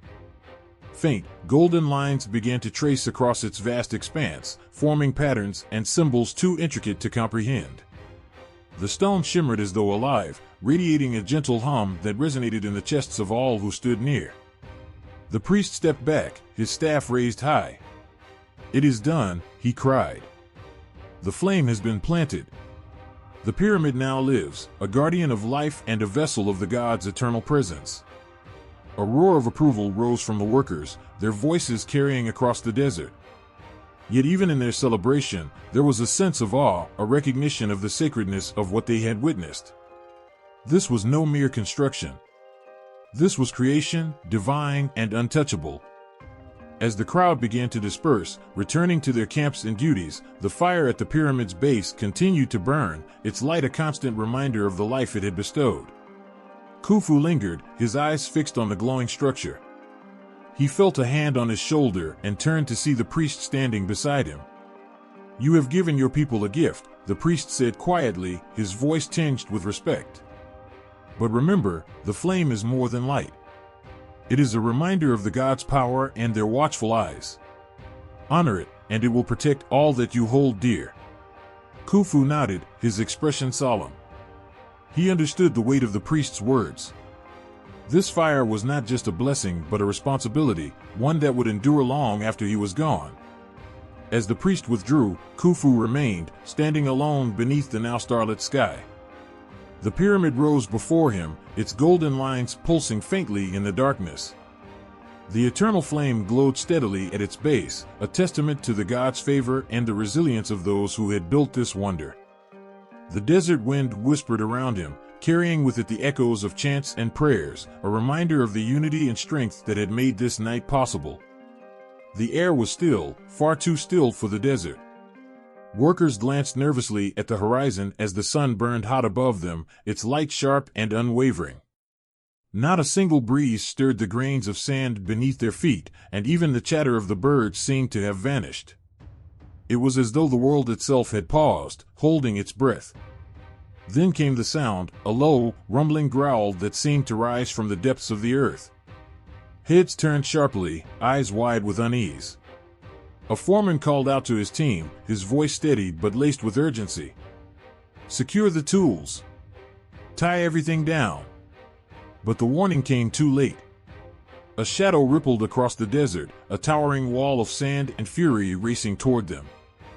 The sky darkened as the storm drew closer, swallowing the sun and casting the construction site into a surreal twilight. The golden glow of the pyramid's surface flickered uncertainly, as though sensing the malevolence that approached. The workers scrambled, their movements frantic. Ropes were tied, tools were shoved into hastily dug pits, and yet, deep in their hearts, they knew no earthly preparation could stand against what was coming. This was not a natural storm. This was wrath, tangible and alive. As the first gusts hit, sharp and biting, the voice of the high priest cut through the chaos. To the shelters, he shouted, his staff raised high. The workers obeyed, their feet slipping in the sand as they made for the stone huts built to withstand the desert's tempers. But even as they ran, the storm bore down on them, its roar deafening. The sky was no longer a mere blanket of sand, it was alive with rage, churning and howling with an almost human anguish. In the eye of the chaos stood Khufu, his robes whipped violently around him as he faced the oncoming storm. His advisors begged him to retreat, to find safety within the shelters, but he held his ground. His gaze was fixed on the storm's heart, where flashes of crimson and gold flickered like distant lightning. This was no ordinary sandstorm. This was Set. The god of chaos and destruction had always harbored resentment, his heart poisoned by envy. The construction of the pyramid, a testament to unity and divine favor, had only deepened his bitterness. It was said that Set despised creation, for it was the opposite of his nature. And now, his jealousy had taken form, an unstoppable force of nature intent on undoing all that had been built. As the storm struck, it was unlike anything the workers had ever experienced. The wind howled with a feral intensity, tearing at their shelters and ripping the very sand from beneath their feet. The air was thick with grit, blinding and choking, and the once clear skies were an unending swirl of bronze and black. Stones that had taken months to carve and position were lifted as though they weighed nothing, hurled into the abyss like leaves on the wind. Inside one of the shelters, a young stonemason clutched his amulet of Horus, his hands trembling. "Will the gods abandon us?" he whispered, his voice barely audible over the storm's roar. An older worker placed a hand on his shoulder, his grip firm. "They will not. But we must hold strong. This storm is a test, nothing more." Outside, the pyramid stood defiant, though its golden glow had dimmed. The sacred flames placed by Osiris flickered, their light struggling against the chaos. Khufu stood at its base, his voice carried away by the wind as he called out to the heavens. "Osiris! Ra! Thoth! Will you let chaos undo what we have built together?" The response came not in words, but in action. A beam of sunlight pierced through the storm, brief but blinding, illuminating the pyramid's peak. The golden lines etched into its surface flared back to life, brighter than ever, as though answering the call. The workers, huddled in their shelters, saw the light and felt a surge of hope. Even in the face of destruction, the gods had not abandoned them. But Set was relentless. The storm surged again, its winds carrying a bone-deep cold that seemed to sap the strength from those caught within it. The shelters groaned under the strain, their walls cracking as the sand piled against them. The foreman shouted orders, his voice hoarse from yelling, but the workers were scattered and overwhelmed. Then, amidst the chaos, a figure emerged. The high priest, his robes torn and his staff glowing faintly, stood atop a dune. He raised his arms, his voice cutting through the storm with a power that was not his own. "Set, hear me. Your chaos has no place here. The gods of order and life stand united, and so do we." The wind seemed to falter, if only for a moment, as though the storm itself were listening. The priest seized the moment, striking his staff into the ground. A pulse of light rippled outward, steadying the flames that still burned within the pyramid. The workers felt the warmth of it, a reminder of their purpose, and their fear began to ebb. Khufu, seeing the priest's defiance, raised his own voice. "We built this pyramid with the strength of our hands and the blessing of the gods. No storm can take that from us." The workers, inspired by his words, emerged from their shelters. Together, they began to fight back against the storm, not with weapons, but with sheer determination.